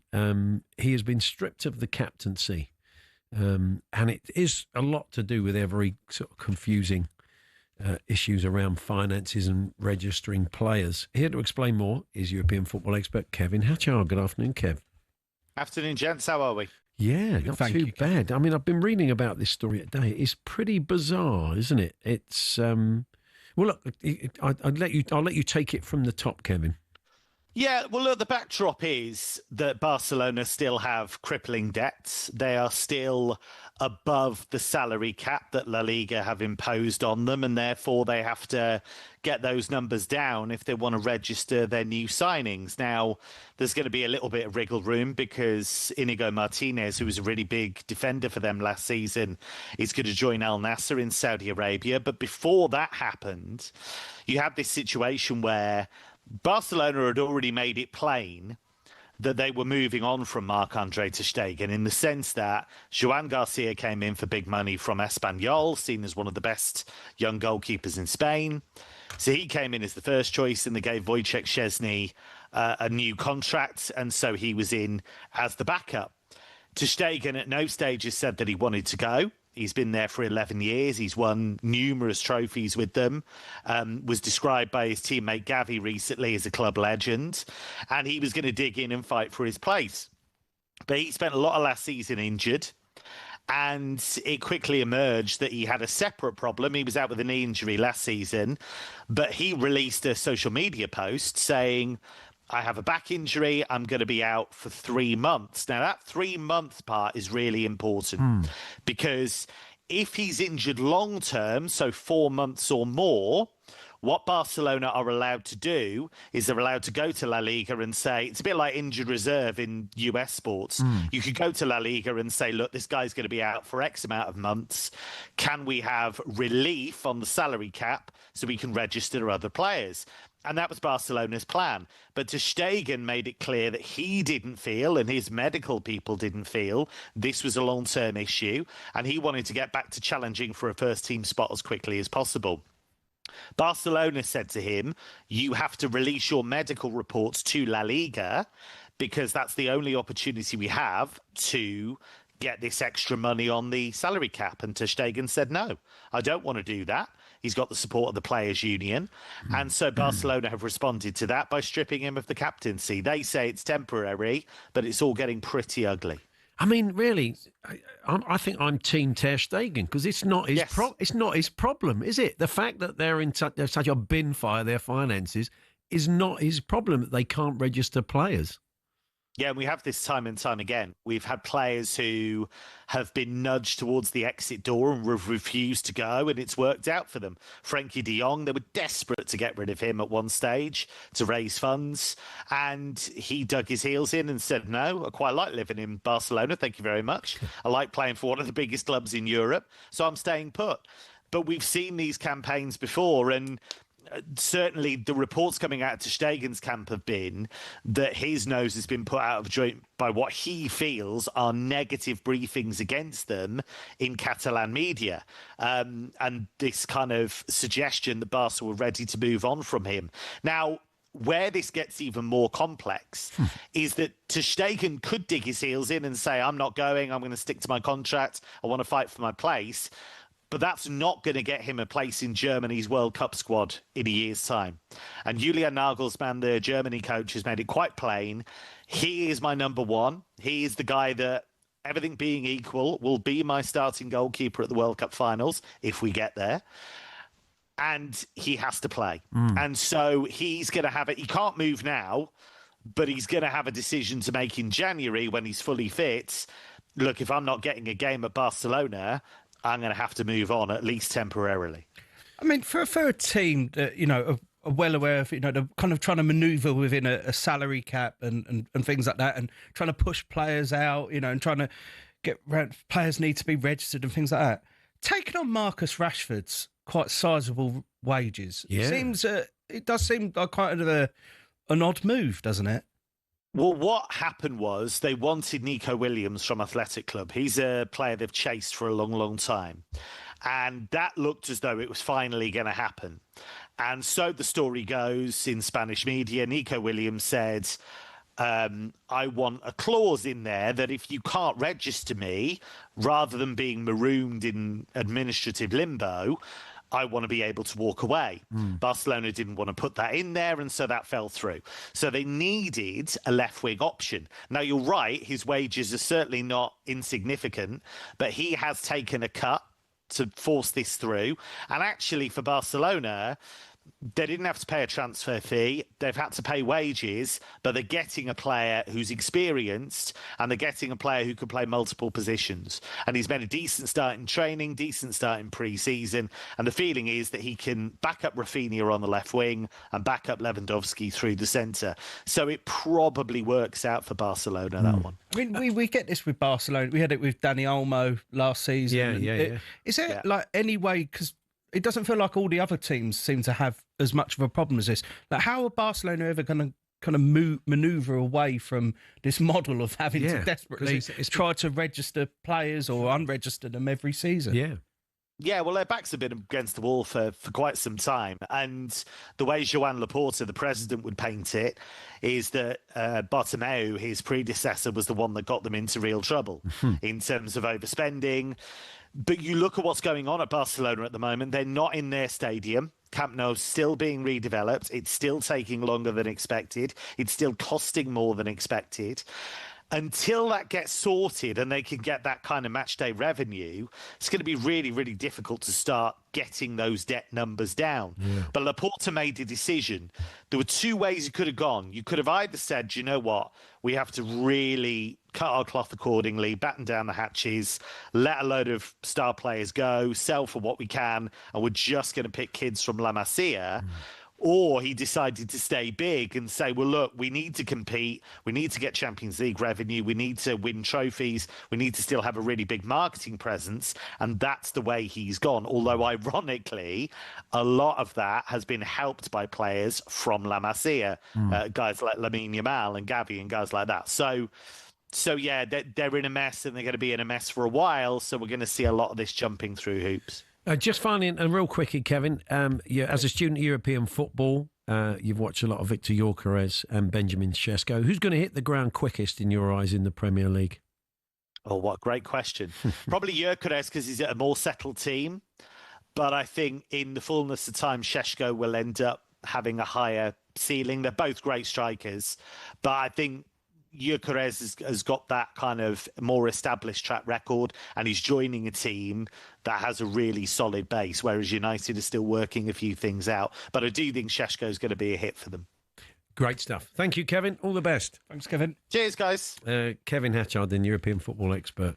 We may touch on some of those things, new strikers in the Premier League, with a former Premier League striker, Stan Collymore, who's joining us for a chat next.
League teams have got a load of crazy nicknames. Ever wondered where they came from?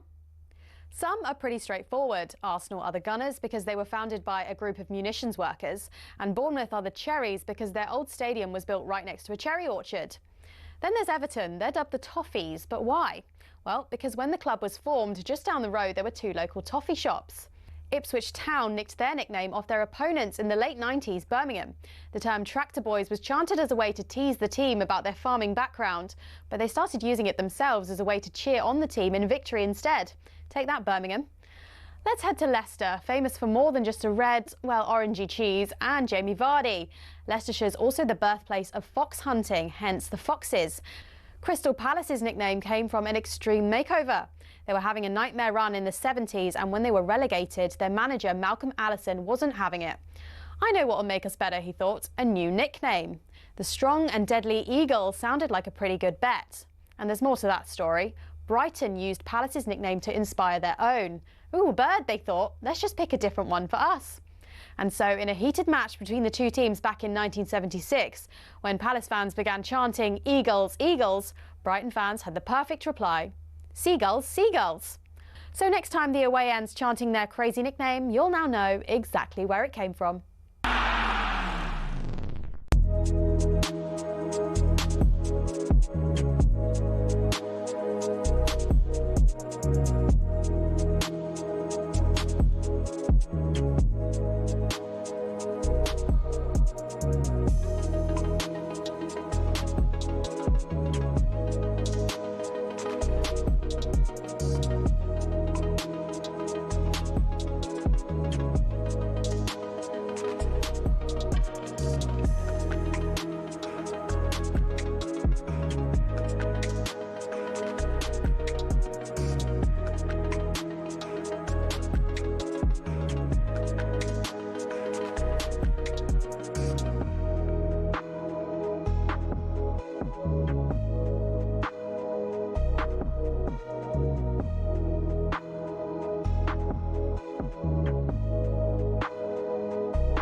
Yes, good afternoon. Paul Hawksbee and Alex Brooker here on talkSPORT. Joining us now on the cusp of the championship season is Stan Collymore. Good afternoon, Stan. Well, Alex, are you getting excited yet? The season ahead? Yeah, well, kind of. I wasn't until we got gubbed 4-0 by Bayern Munich last night. You'll be very... Oh, ignore it, Paul. The only as a former professional footballer, the only and I heard you say earlier at the top of the show about getting minutes in your legs, and that's it. The only individuals that I look at to do that you want to come out of pre-season having done well is forwards. Because if you start the season, you've got your first 5 or 6 games and your team's not quite bedded in, you've had 3 or 4 signings, you're not playing well, your strikers can always get you out of a hole. So I've watched a lot of Villa's games that are pre-season tour to America. They've got a big doubleheader coming up this weekend. They've got Marseille tomorrow in the Velodrome, and then they fly straight away after the game to play Villarreal on Sunday. So 2 games in 2 days. Ollie Watkins' form has been very good. That's all that matters to me. Striker going into the season, knocking on the door to score. He's 1 in every 2 games. The rest of the players will bed in and look after themselves unless you've got serious injuries. So don't worry too much about that coming against Bayern Munich. I'm sure you've been looking at YouTube reels of Ivan Gesson. Yes. Do you want me to give you the skinny on him? Yeah, what do you make of him? He reminds me of Emmanuel Adebayor. Oh, okay. He basically played in the French underage system, 16s, 17s, 19s. And then, like a lot of players with African heritage, he chose to play for Ivory Coast. That's not unusual. So he's been through the Clairefontaine system. And his goal-scoring record or his goals and contributions weren't amazing if you look at his Nice career in total. 89 games, I think about 18, 19 goals. But last season in Liga, he had 12 goals and 8 assists, so 20 goal contributions in 33 games, which is very good. But I had a really good look at some of the videos of him, and he can drift to the left, he can drift to the right, and like Adebayor, he can carry the ball, Paul and Alex. He's not one of those guys, he's 6'3", 6'4", and if you stick the ball in front of him, he's rangy, he'll get on the end of things, and he's got a good finish. But the things that I liked about him most from the clips that I saw is that he will pop up on the halfway line on the left, he'll rat around and get the ball, and he'll travel with it. He's got really good skill set with the ball at his feet. And like I say, I looked at him and I thought he reminds me of somebody. It's Emmanuel Adebayor, who, when you had the ball at his feet, he could go past people and sort of have that languid, rangy sort of drive, 10, 15 yards. So at 24, absolutely perfect to make the jump from Ligue 1 to the Premier League. And in a manager that, you know, when you look at all the other clubs and the transfer business that they've done, Villa haven't done a lot. It's mostly been signing up players that we already had, Luca Dean, Boubacar Kamara, keeping Ollie Watkins, keeping the goalie. But this lad, his first interview with Villa TV was like, I'm here to develop. I knew the manager because he was manager of PSG. I know he's got a reputation for managing and basically making younger players better. And at 24, that's a great age and a great opportunity to do that. So very excited. Yeah. Stan, do you envisage him playing alongside Ollie Watkins then, rather than kind of swapping in and out? If you watch a lot of the clips, he's a centre forward. So in Liga, it's very difficult. Obviously, the Premier League, you've got a better standard of defender, but lots of teams play high. So a lot of his goals were ball over the top, gets on the end of it in a classic number 9 position, playing between the width of the 18-yard box. But there were a lot of clips of him popping up on that left-hand side. And that's been a little bit of an issue for Villa. They've tried numerous options. Daniel Marlon has done very well in pre-season. He could play on the left. But I think if he's going to go straight into the setup, I think that Ollie Watkins has to start as your 9. Then it depends on that right-hand side who Unai Emery decides to pick of the 3 forwards. But he could either play as a number 9. Villa are going to be playing lots of games, of course, in Europe as well, with the Europa League. Or he could drift from the left-hand side. I've just got a sneaking feeling that they're going to want him as a 9 and they're going to want to develop him as a 9. But if he needs minutes and he wants minutes, there's nothing to stop him playing over on that left-hand side, from what I've seen. Interesting. Now, you've put your Premier League table together for the season. I have. Let's have a few headlines. You've got Liverpool winning it. You've got Arsenal 2nd, Manchester City 3rd, Chelsea 4th, Villa 5th. I thought what was the first headline for me was that you've got Manchester United at 8th after Newcastle and Spurs. Yeah, I mean, United, if you're looking at all the betting odds, they're 5th favourites to win the Premier League. I mean, with the greatest respect to both Spurs and Man United, that I do expect to take those 7th and 8th positions because of their spending, because of the size of the clubs, because of the expectation of supporters, and the ability mid-season to do a reverse ferret and either sack the manager or bring in new players. And they've both got the ability to do that over and above, let's say, for example, a Brighton or a Bournemouth that I've been quite harsh to, both clubs. I've got Bournemouth in the bottom half of the table. I know they're missing, they've sold 2 players, may well sell a 3rd to PSG this afternoon. But I think the thing with Manchester United for me is his defenders. Now, if you look at the Manchester United squad, you've got, and United fans will talk about Yoro and Dorgu and Malacia and Lisandro Martinez, Harry Maguire's still there, De Ligt still there, Mazraoui, Dalot. But this is still a defensive unit that were woeful last season. So you bring in 3 forwards, Seshko, if he gets, his United medical, Cunha and Mbeumo, great. They'll create chances and they may well score lots of goals. But there's nothing that I've seen yet to suggest that, and of course you add the goalkeeper into the mix as well, who's always got a rick in him. There is nothing to suggest that although these guys are big names that have been bought in previous windows for Manchester United, are all of a sudden going to match the kind of output and clean sheets that are going to be needed to warrant being in the top 6, 7 positions in the Premier League. So I think that for Manchester United, 8th is more than realistic. And if you're looking at the competition that is the Premier League, we all do it. We go, okay, big club, got a massive ability to be able to spend. They've already brought 3 big names in. But the Premier League is so strong now, as you know, Alex and Paul, that you wouldn't be surprised if Brentford had another really good season. You wouldn't be surprised if Bournemouth or Brighton had a really good season. And that's without adding in clubs like, Aston Villa, Newcastle United, that have been, there or thereabouts for several seasons now. Nottingham Forest, that I've not even mentioned, I've put them 10th in the Premier League because they've been promoted to the Europa League.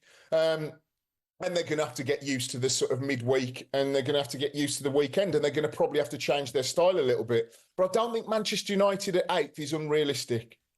The other interesting headline for me was Brentford going down, Stan.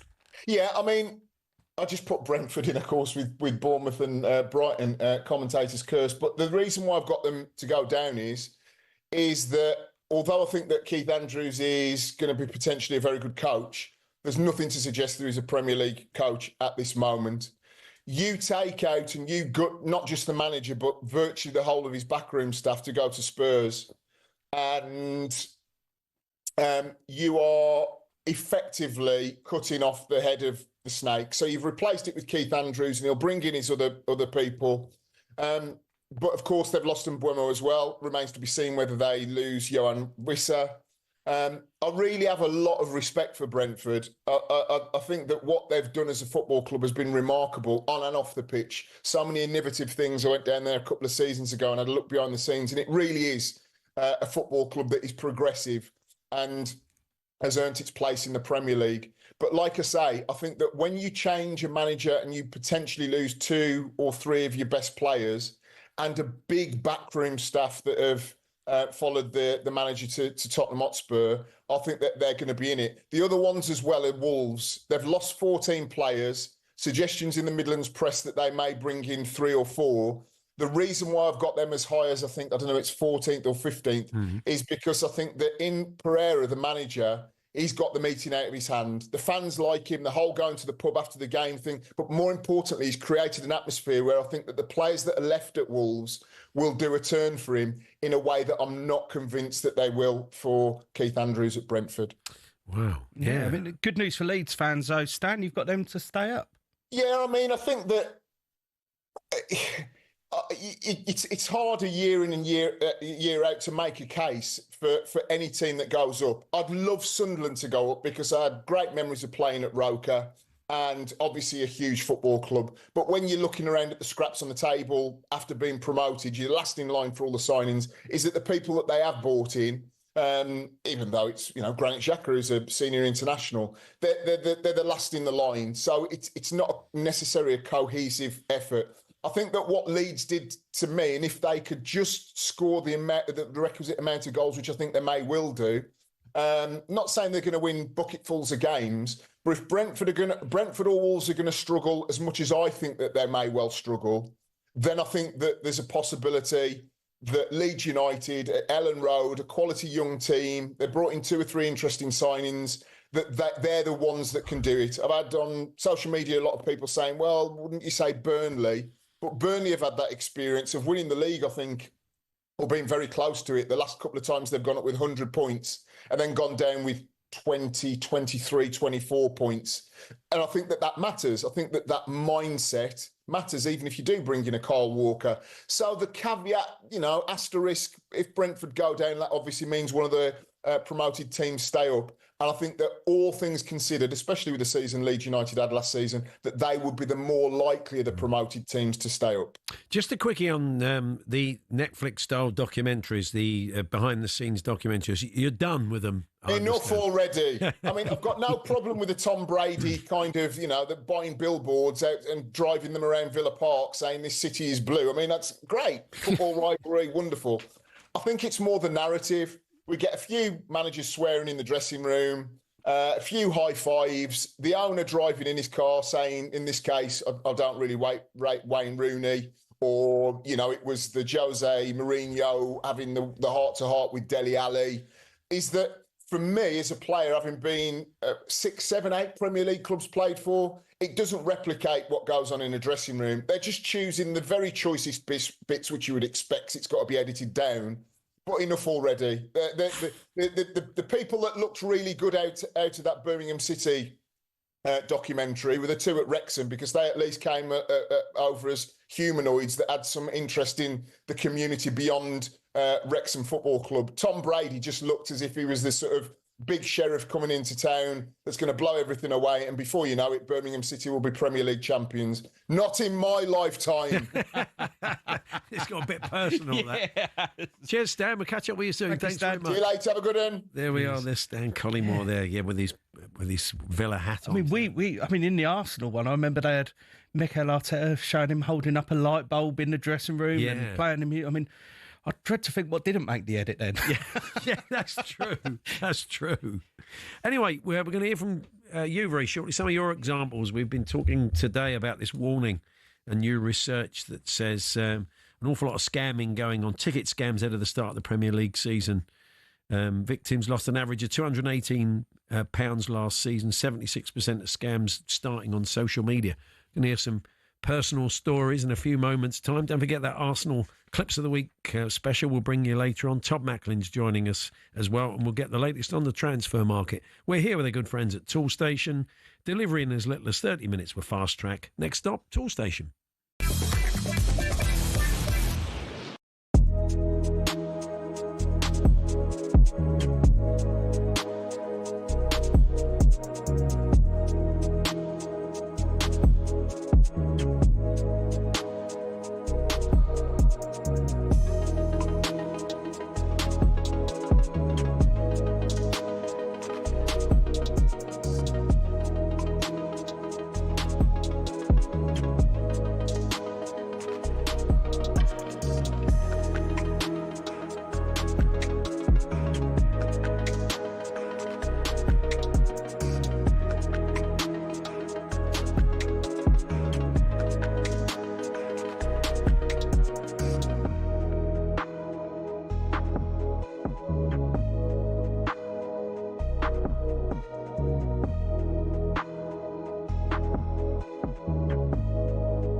Paul Hawksbee and Alex Brooker here on talkSPORT, and we're going to talk a bit of boxing first before we hear from you. Ahead of his fight against Dillian Whyte, Moses Atalma joined us yesterday. Yeah, he did. He's really on good form, and we got his thoughts ahead of his big fight against Dillian. I get to showcase my skills. I get to showcase a different side of Moses Atalma that people might not have already seen. I don't really know what to say. Like, you don't get paid in overtime. Like, whether I knock these guys out in 1 or 2 rounds, or whether I knock them out in the 10th round, or whether I go the distance, I still get paid the same. So there's no point of messing around. And do you know what I mean? You smell blood, obviously go for it. And obviously Dillian White would probably be thinking the same thing. So it's kind of hunt or be hunted, and I know what side I want to be. So there we are. That's Moses Atalma chatting about that fight against Dillian White. Next Saturday, DAZN brings you 5 huge fights in one night. Unbeaten rising star Moses Atalma takes on the proven and dangerous Dillian White in a heavyweight showdown, plus action from Nick Ball, David Allay, Raymond Ford and Filip Hrgovic. So don't miss next Saturday, 16th of August. You can watch only on DAZN. Boxing Update on talkSPORT with DAZN, the global home of boxing. Buy now at dazn.com/boxing. So we were talking earlier on, Alex, weren't we, about the scamming issues, this warning from Lloyds Bank and their research into the amount people have been scammed. Yeah. And we asked for the listeners to come on with their own personal stories. I think we've got, is it Colin joining us first? I think Colin's going to join us first. Good afternoon, Colin. Good afternoon, guys. Great show as usual. Hi, Colin. So tell us your story about what happened with you being scammed. I got first scammed on the Liverpool-Southampton game on 8th of March, but I started trying to get tickets in January and February. I got scammed once for 4 times 60 quid. And then they came back and said that they needed another 60 quid to change the name. So I got conned out of 240 quid the first time. The second time I only did 1 ticket, and I got scammed out of 120 quid plus 60 quid for VIP. And when they just add to it, I was lucky that the bank refunded me the money, but it's become an angry obsession for me now. It's so rife. And I've got so much information. I gave it to the scammer interceptors to look into. But the trouble is, these guys disappear within weeks. So by the time anyone actually looks into it, they've already gone. It sounds very sophisticated, Colin, doesn't it? I mean, it's obviously very lucrative, and that's why it's so sophisticated. Oh, absolutely. They're so well organised. I mean, they get you on WhatsApp because I used to play a game with them as well. I got bored of it in the end, but I used to play along with it, and they'd have the same WhatsApp number as other people, the same bank details. They always use Revolut Bank because they don't do as many security checks on account holders, so they get away with it. Facebook is where it's all rife, but you've also got PayPal. They get you to do friends and family. No way do you do that because you've got no protection whatsoever. But if you actually do PayPal normally, you are protected. But there's thousands of these going on every week. It's ridiculous.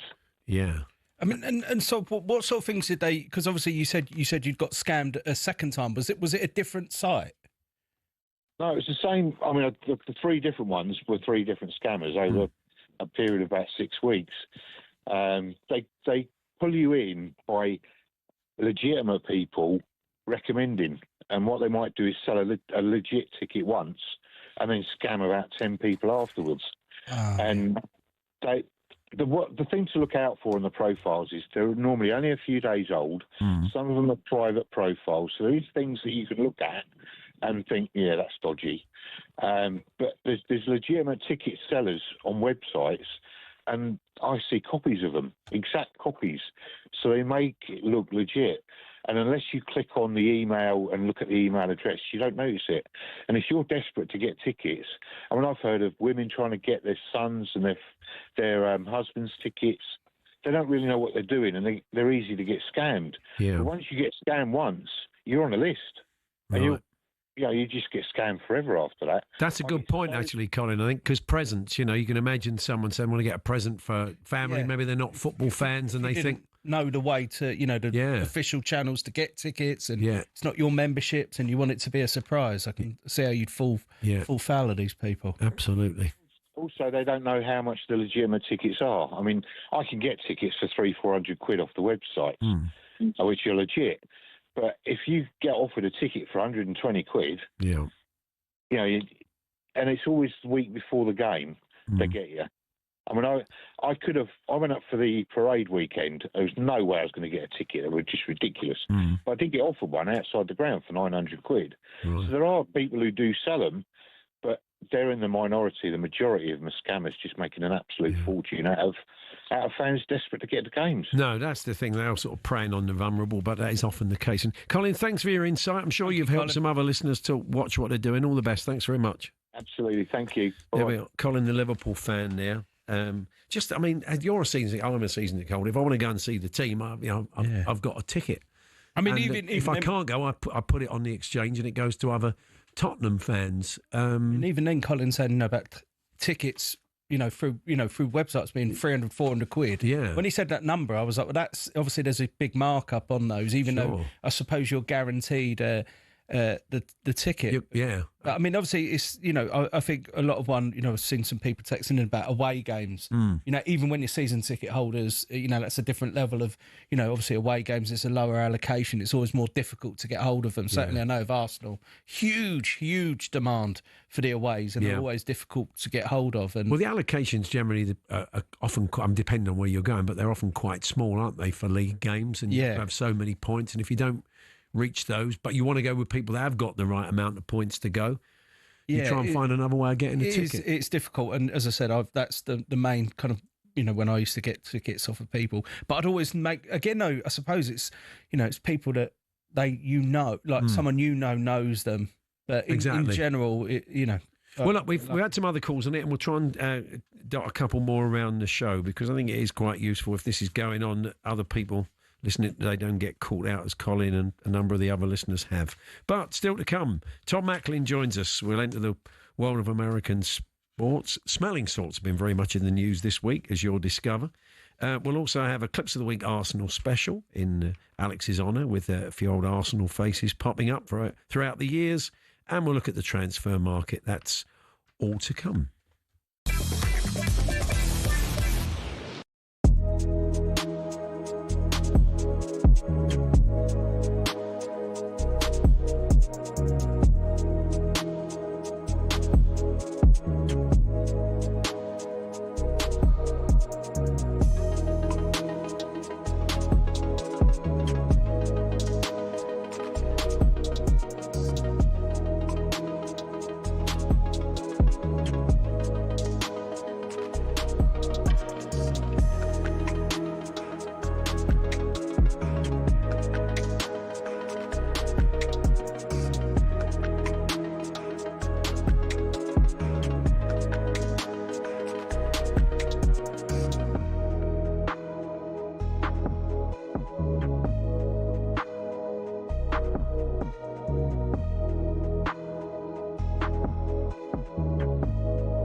Cricket balls are red, baseballs are white, American footballs are brown, and tennis balls are yellow.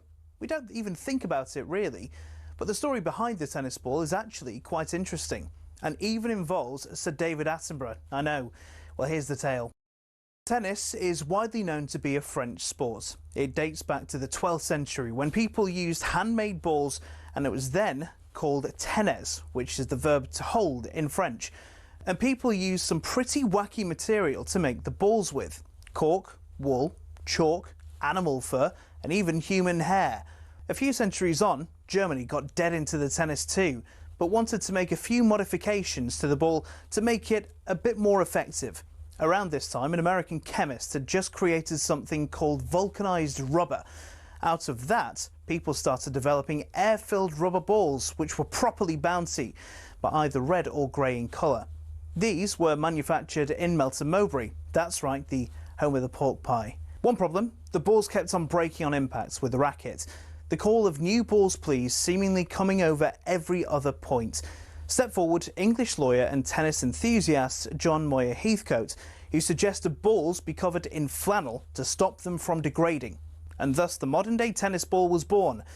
But these were white or black, so how did they become yellow? Well, in 1967, the controller of BBC Two, one Sir David Attenborough, decided the corporation should show Wimbledon on colour TV. He got his wish, and it was wide into people's homes across the country.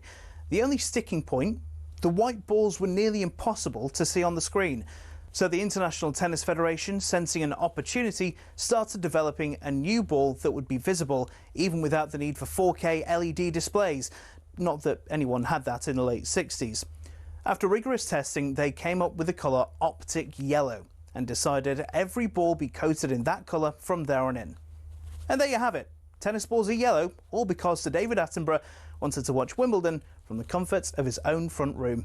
You could say the ITF aced it.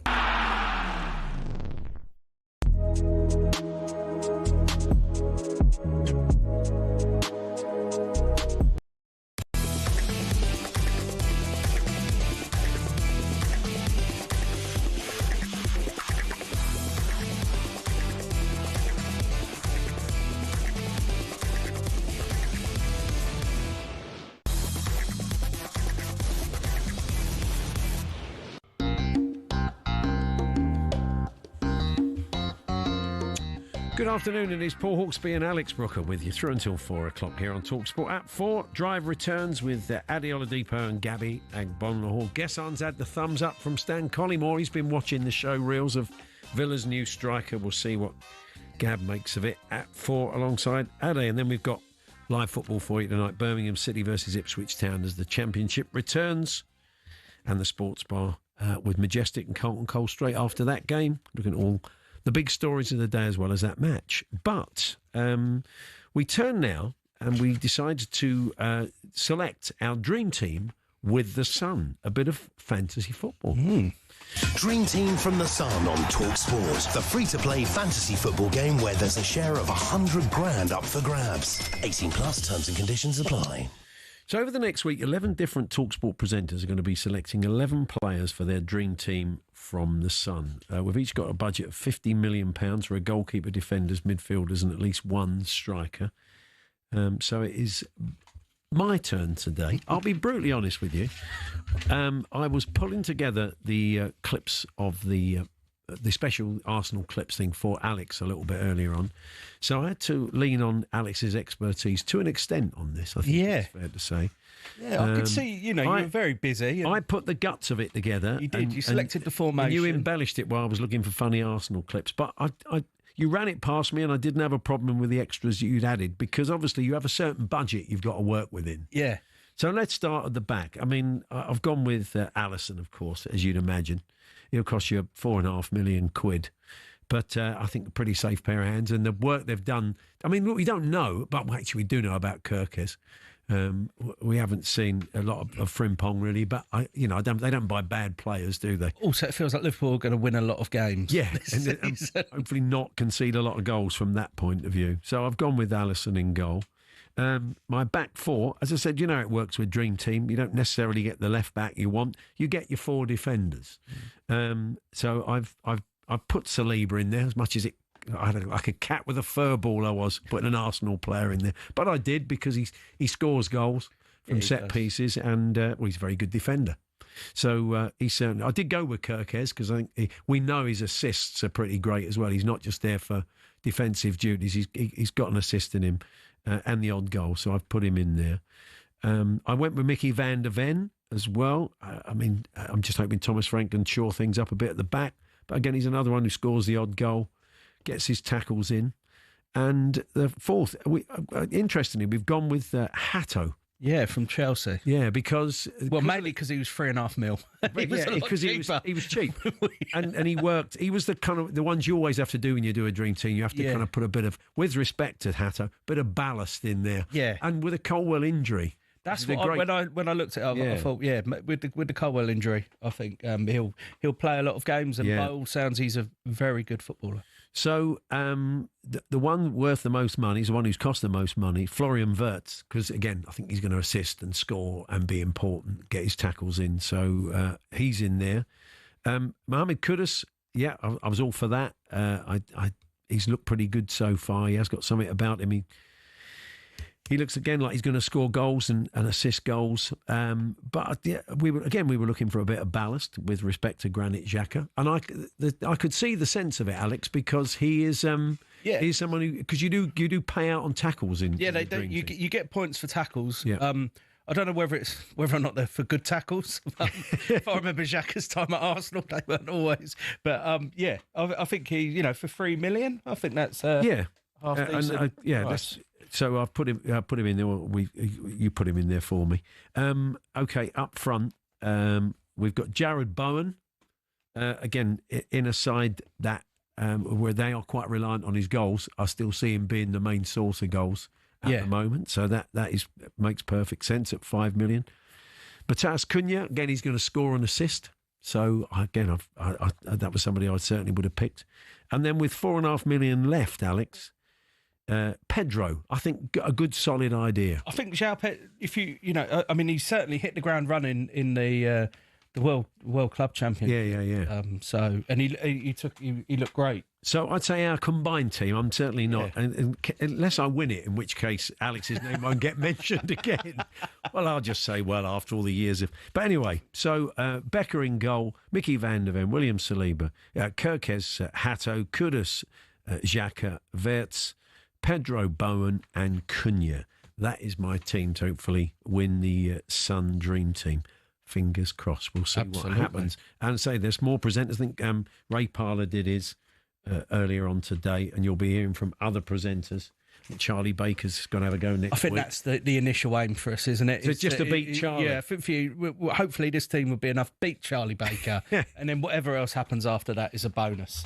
Okay, well, we've been talking a lot today about this research by Lloyds Bank into people being scammed online for football tickets on. As we head closer to the start of the Premier League, a lot of Premier League fans are being targeted by the scammers. So we're hoping to learn a few of the things that they do so you don't get caught out in the same way. We heard from Colin, who's a Liverpool fan. Liverpool were top of the club's fans who had been scammed.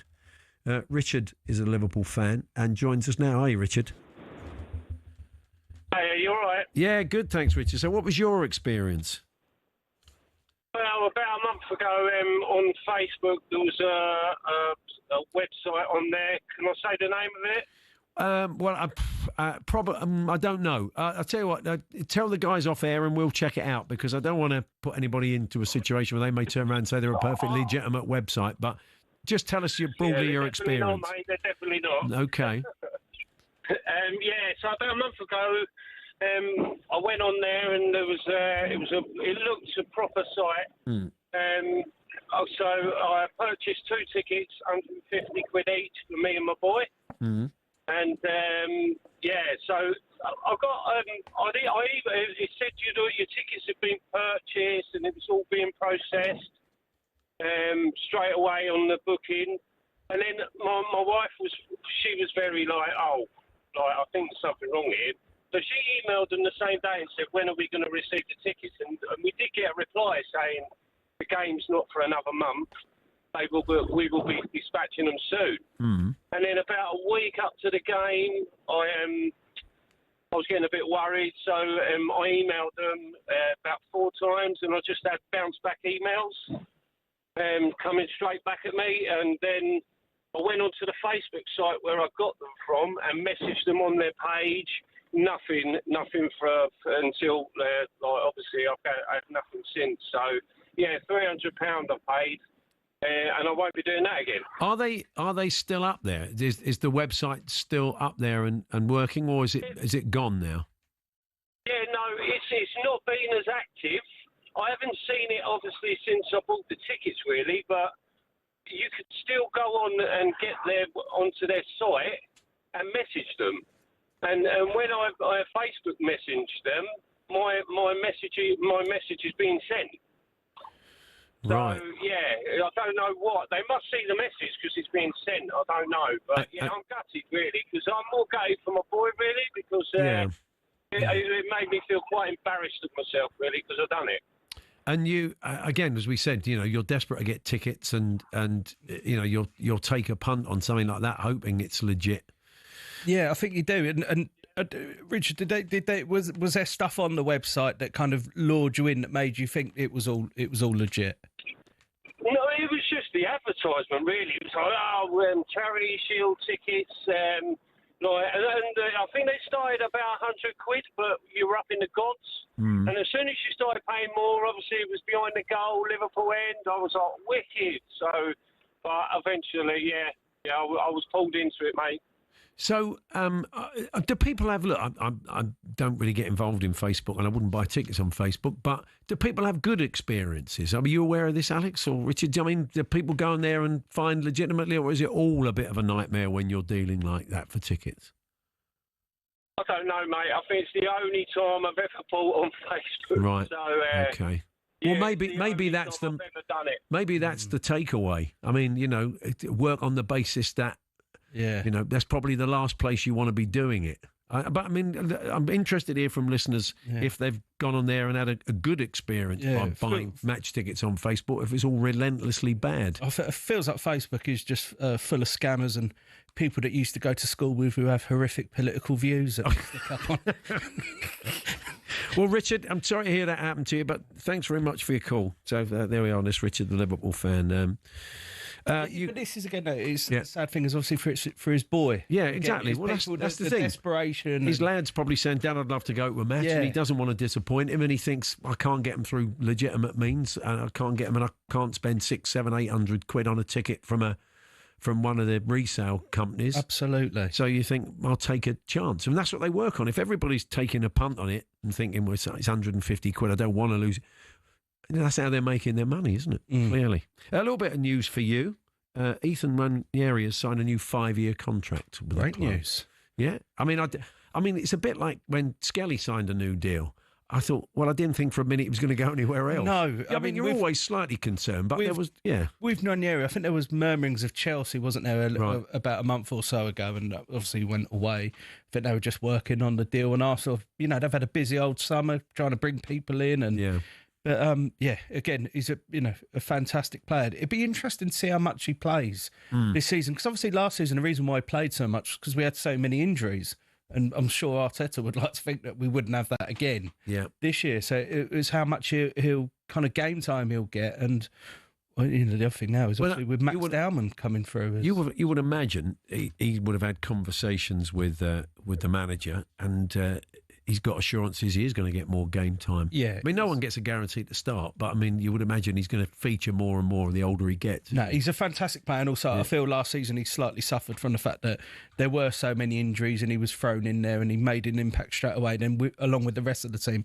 kind of struggled a little bit after a while. There we are. Ethan Ranieri has signed a new 5-year contract with Arsenal. And maybe he'll be celebrating by listening to the Arsenal Clip special at 3:30 this afternoon that we've put together for you. What a way to celebrate. Imagine. I mean, is he 18? He's got better things to do than listen to us, Alex, with respect to both of us, really. But Todd Macklin, he likes Todd Macklin. he likes his American sports. He'll want to know about smelling salts and whether Travis Kelce's going to marry Taylor Swift or not. So he'll stick around for that, I'm sure. So that's all coming up in a moment. We're here with our good friends at Toolstation. and their award-winning Hawksmoor lawnmower range in store on app and online. Next stop, Toolstation. Dream Team from the Sun on talkSPORT. Download the Dream Team app or visit dreamteamfc.com. 18 plus terms and conditions apply.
Yes, time for the American Sports Roundup. Just before we get underway with Todd, though, a bit of breaking news from the Manchester United crowdfunder to sign Carlos Baleba. They're looking to get £120 million. They put a crowdfunder page together. They are up to £249. Wow. Now, okay. so it's gone up while we've been there, obviously, because we've been talking about it. And I've just looked, and somebody under the name of Alex Brooker donated £5 an hour ago.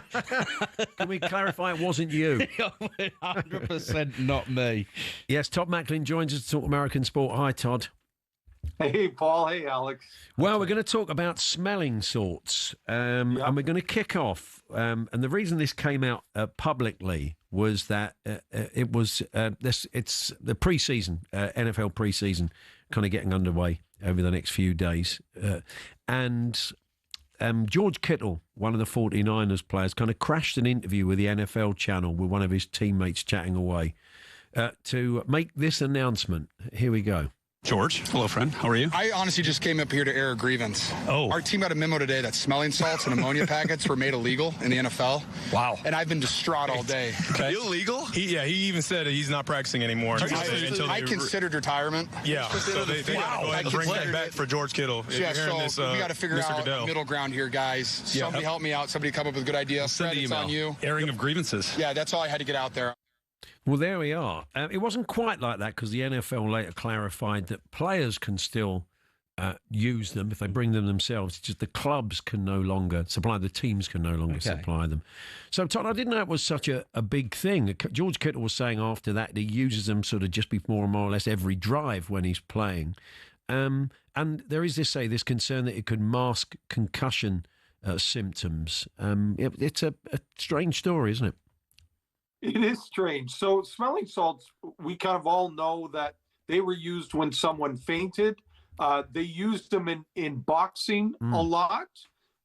When someone would get knocked out, right? They'd give them the smelling salts right after to make sure that they regain consciousness. But even boxing has banned them, the use of them. So you see them if you're watching NFL games, they're on the sideline, as you said, with George Kittle, using them to kind of get ready before a drive. If you watch a hockey game, ice hockey game, they use them kind of at the start of each period. You can see the players on the bench using them to kind of get themselves going, I guess, a little jolt before they have to start going. So, yeah, I think that's the biggest thing. You know, the NFL has put kind of concussions as a priority. So anything that diminishes the effectiveness of their focus on concussions, and as you mentioned, you know, they can mask some symptoms of concussions. They're going to say, hey, we can't be a part of this. So that's why they've said, hey, we can't be a part of it. If the players want to use them, it's up to them, and they can use their own stash and bring their own stash to the games. Well, in light of all the lawsuits that have happened around the NFL, it sounds like a bit of legalese, really, Todd, doesn't it? Yes. And it started a debate in rugby. I don't know if you're aware of that. There was a couple of stories from the world of rugby union picking up on what the NFL had said, saying they've got no plans to look at it at the moment, but they've got their own issues, of course, with the class action that's going on. So I wonder if they will go back and look at that. We talked around the time of the Masters about Ken Griffey Jr., a baseball legend, who was seen as an official photographer in the bib at the Masters Golf. And Randy Johnson, who's another great baseball player, a Mariners player, he also became a photographer. And now it's Marshawn Lynch, that if people follow the NFL more recently, a Super Bowl winner with the Seahawks, he was spotted on the sidelines with his bib snapping away, Todd, wasn't he? Yeah, so when you look at it, you've got two baseball players, one a pitcher, one an outfielder, and a football player, a running back. And you're trying to find the similarities. Well, why would they all get into photography? Well, maybe the connection is they were all in Seattle, and that is a beautiful part of the country in America. But it is funny, right, that these three guys, all legends in Seattle sports, have kind of gone to the area of photography as kind of their next thing in life. And as you can imagine, it's interesting. They've all, Griffey did the Masters, but he's kind of got in, all three of them have got into football and the NFL. So it is pretty crazy to see, these legends on the sideline taking snaps of football games. We've just shown people on YouTube a little clip that's emerged. He went viral this week because one of the Seahawks players in one of the warm-up games, as we were just sitting there, kind of went off the field, and he was standing there. So up went the arm. He went beast mode once again. He couldn't resist it. That's a strong arm to protect the camera, isn't it? The guy just bounced off him. He still looks like a bit of a unit, Todd, doesn't he? It is, and hey, listen, it is pretty funny because the photographers are taking pictures of what is perceived to be the famous people. It is funny when those three photographers are as famous as the people they're taking photographs of. Yeah, now it's a rookie season for a guy we've talked a lot about in this lot, Travis Hunter. He did win the Heisman Trophy, Todd. That's right, didn't he? Yeah. He's the sort of breakout star. There's a lot of eyes on him. He's been signed up by Jacksonville, and they play their first preseason game against the Steelers tomorrow. And he's a unicorn. He's quite a bit of a rare beast who can play offense or defense. And he's going to play both. He's going to play wide receiver and cornerback in this game over the weekend. And there's been a few sort of doubting Thomases, and they're saying that there's no way. Skeptics who believe he can't play going forwards and backwards because of the physical toll it takes in at the top level. But it's going to be interesting to see how he gets on. Absolutely it is. It's probably one of the biggest stories in the NFL is to see, can a guy play at such a high level on both offense and defense? As you mentioned, because of all the challenges, I think one of the biggest challenges people talk about is just the stamina to be able to do it. But, Travis Hunter played multiple years at altitude in Colorado. So people have talked about his conditioning being as good as any player that they've ever seen in the NFL. So, yeah, it's going to be very difficult, but at least he's got that stamina going for him. And then the rest, listen, it's hard to bet against the guy, right? Yeah. But people didn't think he'd be able to do it in college. He did, not only at such a high level, but a high level to win the Heisman Trophy as the best college football player. So it seems like here's a guy that you doubt at your own peril because he's already accomplished so much. Whether or not, obviously, physically he's in incredible shape. Obviously, physically he can at the moment. But with a young player like him, Todd, is there a danger of burning out later on in his career with putting in so much effort early on? Yeah, good point. Alex, absolutely. And I think that's the one thing people talk about. Hey, could he do this over a 5-year career, 10-year career? Who knows? And yeah, that's probably the biggest thing is that burnout. But listen, he's going to try, right? And you kind of take it. I know it's a cliche, but you kind of take it game by game. It'll be situational. Hey, we're way up in the game. We don't need to use them on defense, or we're way down in the game. We need to use them a lot more on offense. It's just, it's going to be very fluid to see kind of what the best way to use them is. Well, he seems very relaxed about it. He spoke to the US sports presenter, Kay Adams. She interviewed him recently, and she asked him about it. This is what he had to say. How hard is what you're doing out there? It's not hard at all, if I'm being honest. I have the first off day that we had, and I came back and did both sides. That's the only thing that got to me. But after that, I've been good. Well, there we are. He's very confident. He does look very relaxed about the whole thing. Now, Andy Reid, the Kansas City Chiefs coach, did a radio interview recently. They're all the rage, and did a radio interview recently. And, of course, the interviewers got chatting about Travis Kelce and whether his relationship with Taylor Swift has been an issue. And Andy Reid was quick to point out, no, not at all. They were asking what his favourite Taylor Swift song is. And he's obviously done his homework because he was first to it. But then they asked him a question. The show's called Fesco and Dusty on 96.5 The Fan.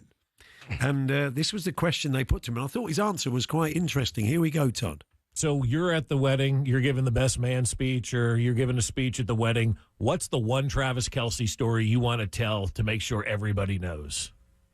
Ooh, well, there are a few I can't tell. But come on. Sure you can. The interesting thing there, Todd, is he didn't say what wedding. Yes. I'm sure all the showbiz writers have let right onto that. Yes, I'm sure they have. Listen, everyone's waiting for it, right? But hey, listen, I know as part of that interview, Andy just talked about how generous Travis is, just what a great teammate he is. And I think, you take away all the headlines and the Taylor Swift stuff, it feels like every guy who's played with him just talks about how great a teammate he is. And it's probably, for any athlete, that's probably the biggest compliment they can get from their teammates. I don't know if you've watched Happy Gilmore 2 yet, Todd. I don't know if you've caught it. Absolutely. Yeah. Watched it. I think when we talked about it a Yeah. couple of weeks Oh, ago, yeah. probably after we got off the air, I watched it. I watched it last week. Have you seen it, Alex? Yeah, I have. Yeah. Not a bad performance by Travis Kelce. Didn't do too bad, did he? Yeah, and I mean, he was a big part of that, Yeah. right? Like, he was a big part of that movie. And listen, I love Adam Sandler movies. You know, people talk about, well, they're just so fluffy and whatever, but hey, people watch them. Like, the guy's made over $1 billion in box office in his movies. And listen, he's going to continue making these type of movies, and I'm happy he is. Good stuff. Thank you, Todd. We'll catch up with you soon. Thanks very much.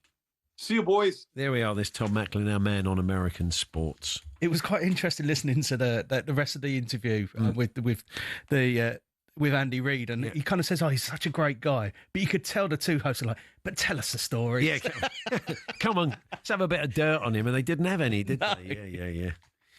Anyway, it's Paul Hawksbee and Alex Brooker with you until 4 o'clock. At 4, Adi Oladipo's alongside Gabby Agbonlahor once again. We're going to have an Arsenal special for you next. Alex is with us. He's a big Arsenal fan, of course. And so we've dusted off a few old clips from the archives with an Arsenal flavour. And we'll bring you those in a few moments' time.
Over the last few years, Formula One has gone from elitist and insular to a global entertainment brand.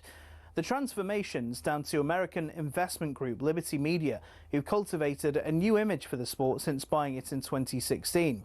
Better access to drivers, improved content on social media, and tapping into the US market have given F1 a massive boost in both attention and revenues.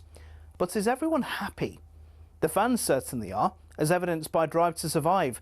Almost 7 million people per season have tuned in to get all the gossip and all the drama from the paddock. The extra exposure means the drivers can demand a higher salary too.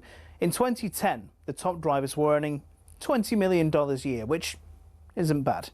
But now, the very best earn 3 times that, with Max Verstappen getting a whopping $65 million in 2025.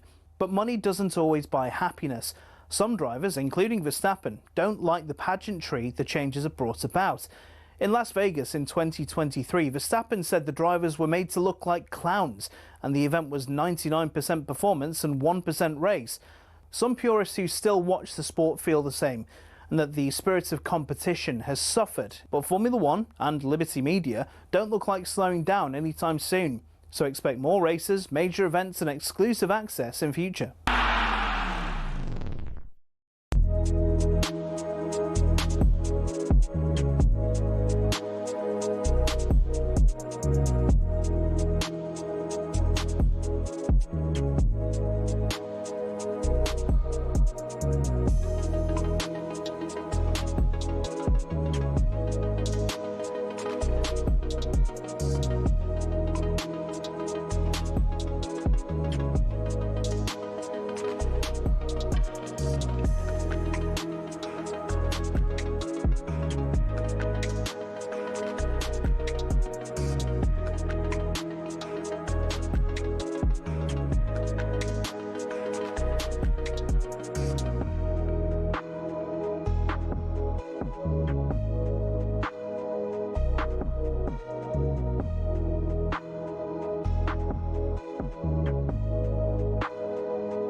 Clips of the week on talkSPORT with Toolstation. Proudly behind the trades that work so hard for the nation.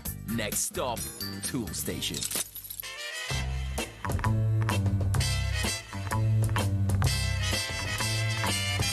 talkSPORT Clips of the Week.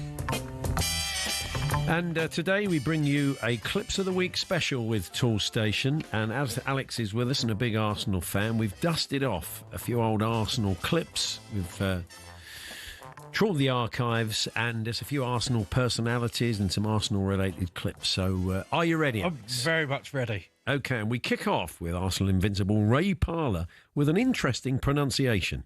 As a manager, I think you've got to sit down with him and say, look, we're behind you. Don't worry, we get a clean sheet. And they got a clean sheet against Leipzig. To be fair, Liverpool, didn't they? I think it's sheet, isn't it? I think it's sheet.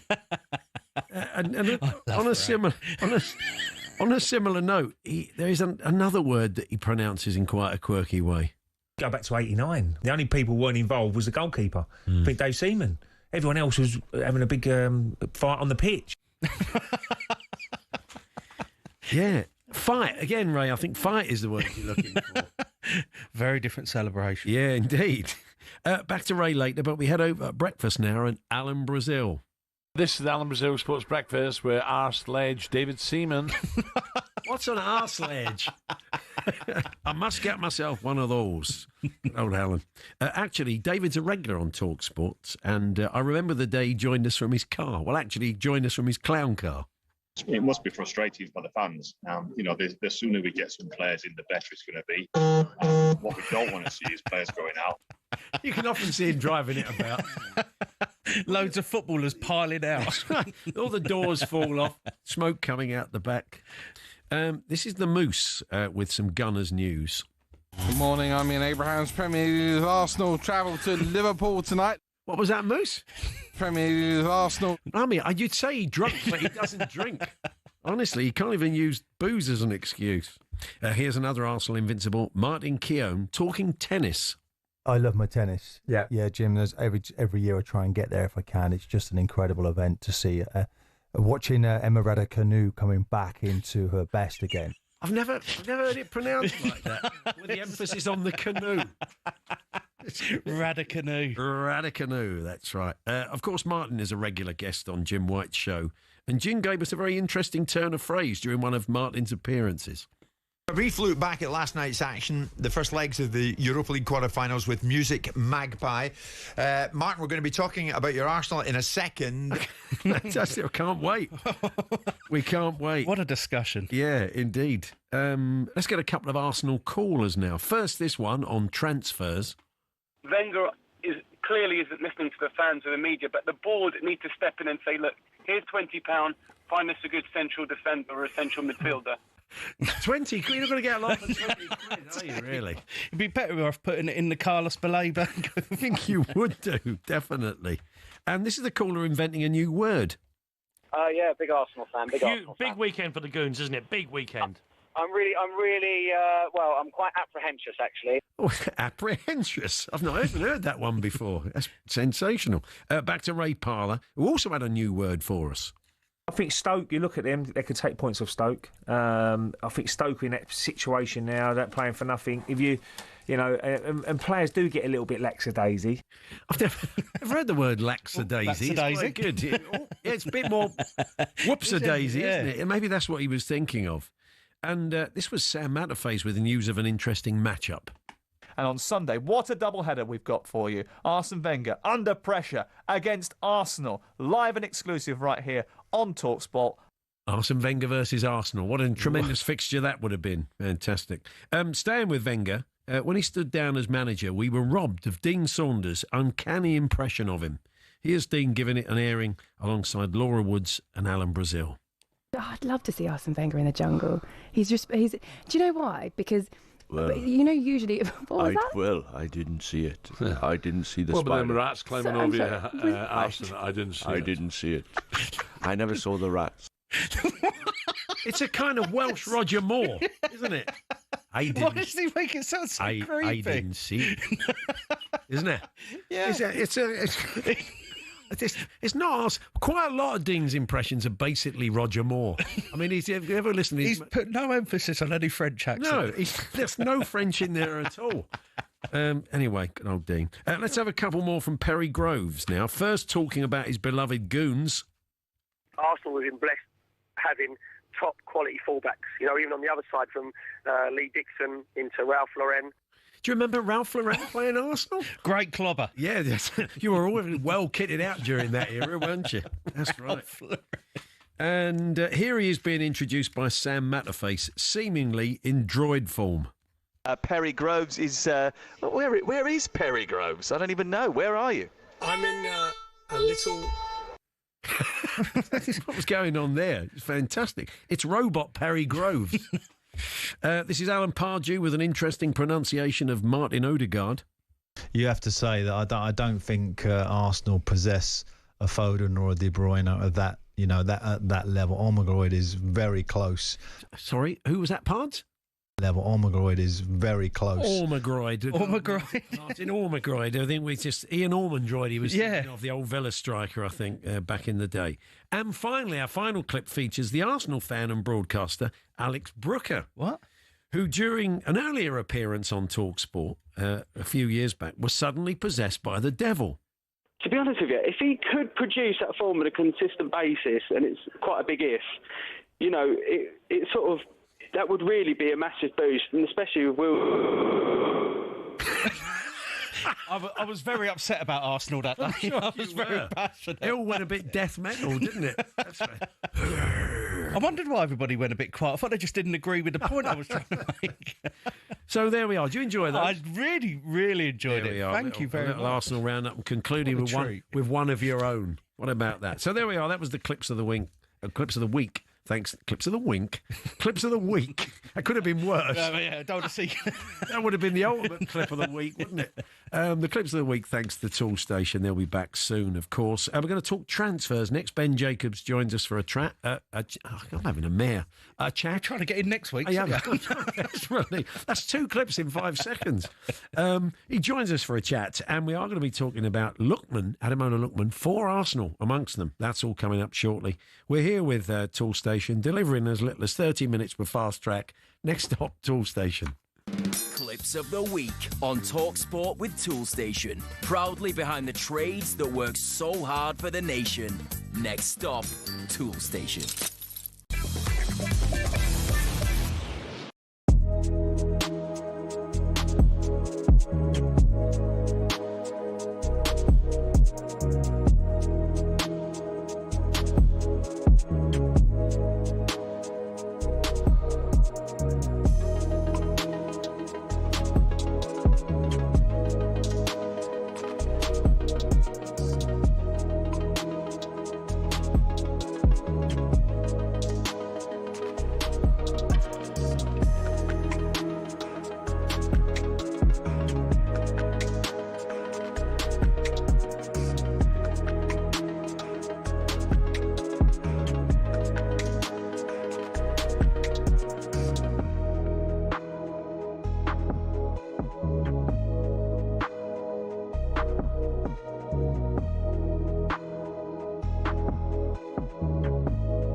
Time then, before we hand over to Adan Agabe to talk transfers, and Ben Jacobs joins us once again. Good afternoon, Ben. Afternoon, how are you? Not too bad, thank you. Good, thank you. We were talking earlier on about Eze as a Tottenham and Arsenal fan. Myself and Alex covet him, but should it not come off, certainly for Arsenal, they're looking at Ademola Lookman, who's not having the best of relationships with Atalanta at the moment.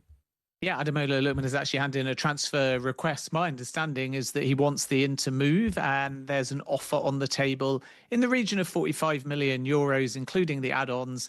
And Lookman thinks the Inter move and also the fee put down, which has been rejected by Atlanta, is fair, and he wants to leave. And he's pushing to stay in Italy. Could Arsenal come in? Potentially. They appreciate him, but it falls into the category of Rodrigo or Anthony Gordon or even Rafa Leao. These are names that Arsenal like, but two things have to happen. The first, an outgoing, either Gabriel Martinelli, who Arsenal have kind of said all summer is not for sale, or Leandro Trossard. And then they have to decide whether or not bringing in a versatile attacker either stifles Noni Madueke, who the expectation is will get time on the right and the left, or alternatively stops Ethan Nwaneri, who's just signed a new 5-year deal, getting opportunities on the right or through the centre. So this is kind of an internal discussion where Arsenal are putting the brakes on adding another attacker for now. They're focused on outgoings, and we'll have to wait and see whether anything develops further down the line. But at the same time, Inter haven't given up, and Lookman is really pushing for that move. Nicholas Jackson's an interesting one. You kind of get the feeling as it unfolds that he's going to be a last day of the window signing, because he's not anybody's first choice by the look of it, but plenty of people may end up signing him, whether that's in the Premier League or beyond. Yeah, I think Nicholas Jackson wants to leave Chelsea now, and Chelsea are willing to sanction a Nicholas Jackson sale because it's that two in every position. So if Xavi Simons comes and Cole Palmer, Esteval Pedro Neto on the right, and then on the left, the plan in an ideal world is Jamie Gittins, who's there, plus Alejandro Garnacho. And that means you're in a situation where Nicholas Jackson at number 9 is behind Liam Delap, new signing, and João Pedro, who, yes, is versatile, but the player himself sees his favoured position as number 9. Jackson wants to play as a starter, and this is where we have to understand, is there a market opportunity? Because Chelsea's valuation is very high at around 80 million, but I suspect for the right kind of deal, the price or structure may be a little bit more flexible than at the moment we think it is. Nicholas Jackson's been linked with Newcastle. I would say they've got several targets. Johan Wissa's the first that they're really pushing for, and there'll likely be one more. That could be Nicholas Jackson. We know they like Ollie Watkins. Samu at Porto has been discussed as well, and it's very much a series of moving parts at the moment, but Wissa's the one that I think Newcastle will move quickly on, but there'll likely be another number 9 coming through the door as well. And for Jackson, it just feels like an exit's going to suit all parties due to the player desire to be a starter and the fact that Chelsea can bring in a significant fee, which ultimately balances their books. Because even though they're PSR compliant, remember, the underrated thing in all of this is they had a settlement with UEFA. And in that settlement, one of the terms is that they have to have a net positive balance for so-called A-list players. And in short and in layman's terms, that means if they don't balance their books for UEFA purposes, when they come to register their Champions League squad for A-list players in September, if it isn't a net positive balance, then they'll only be able to register players in their Conference League A-list squad, and all these new signings that have come since will not be Champions League eligible. And this is why Chelsea have been focused on a flurry of outgoings, less for PSR and more to make sure that they can field the strongest possible Champions League squad heading into the new season. So do you think, Ben, then that obviously with Chelsea probably needing to sell Jackson, and that would see them probably likely lower that 80 million asking price? I think so, although obviously if you look at Brian and Mbeumo, 71 million, Benjamin Sesko, 85 million euros, Chelsea are probably well within their rights to say Nico Jackson has got into double figures in both of his Premier League seasons. He's proven, he's instant, he's young, there's a high ceiling there. But if you think about the desire to suit all parties and the fact that these deals can be structured to be add-on heavy or with sell-ons, I think there's a chance the price drops. But I don't think it's a deal, as some have suggested, that's going to be done at 55 or 60 million, but somewhere between 60 and 80 million, I think there's a deal there to be had. Is Garnacho to Chelsea closer to being done than ever before, Ben?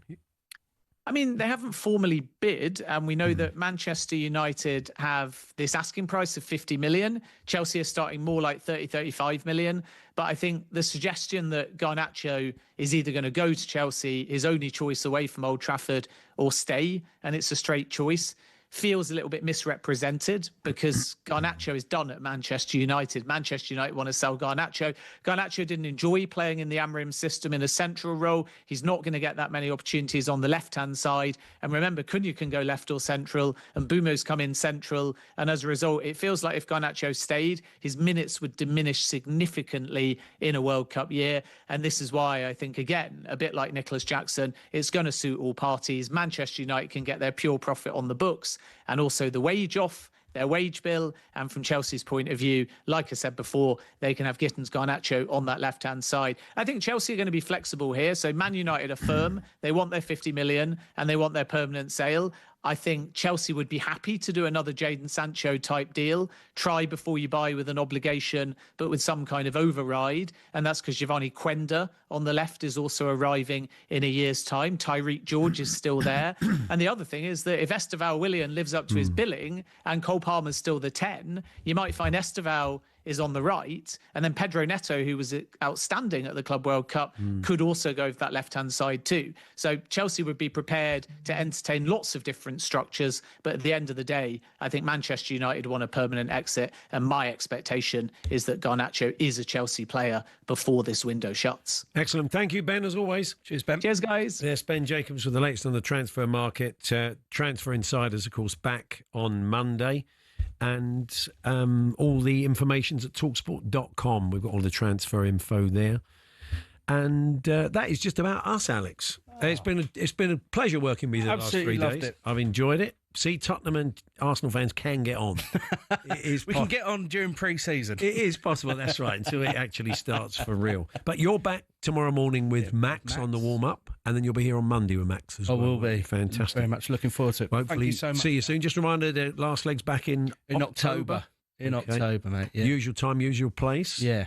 So looking forward to it. Good. Yeah, all the way through. Well, I would say enjoy the season, but if you said that to me, you wouldn't mean it either. So no, we can say it in we can say just as a nicer yeah, it's a nice without me. Enjoyed the season, kind of. Yeah, exactly. Yes. So coming up next here on talkSPORT, Adeola Deeper and Gabby Bonglahor bring you Drive. We've got the return of the Championship from 7 tonight. Birmingham City versus Ipswich Town. A whole host of games for you this weekend. Don't forget the Sports Bar weekend with Majestic and Carlton Cole. We can get your calls in tonight with the boys on all the big stories of the day. Have a great weekend.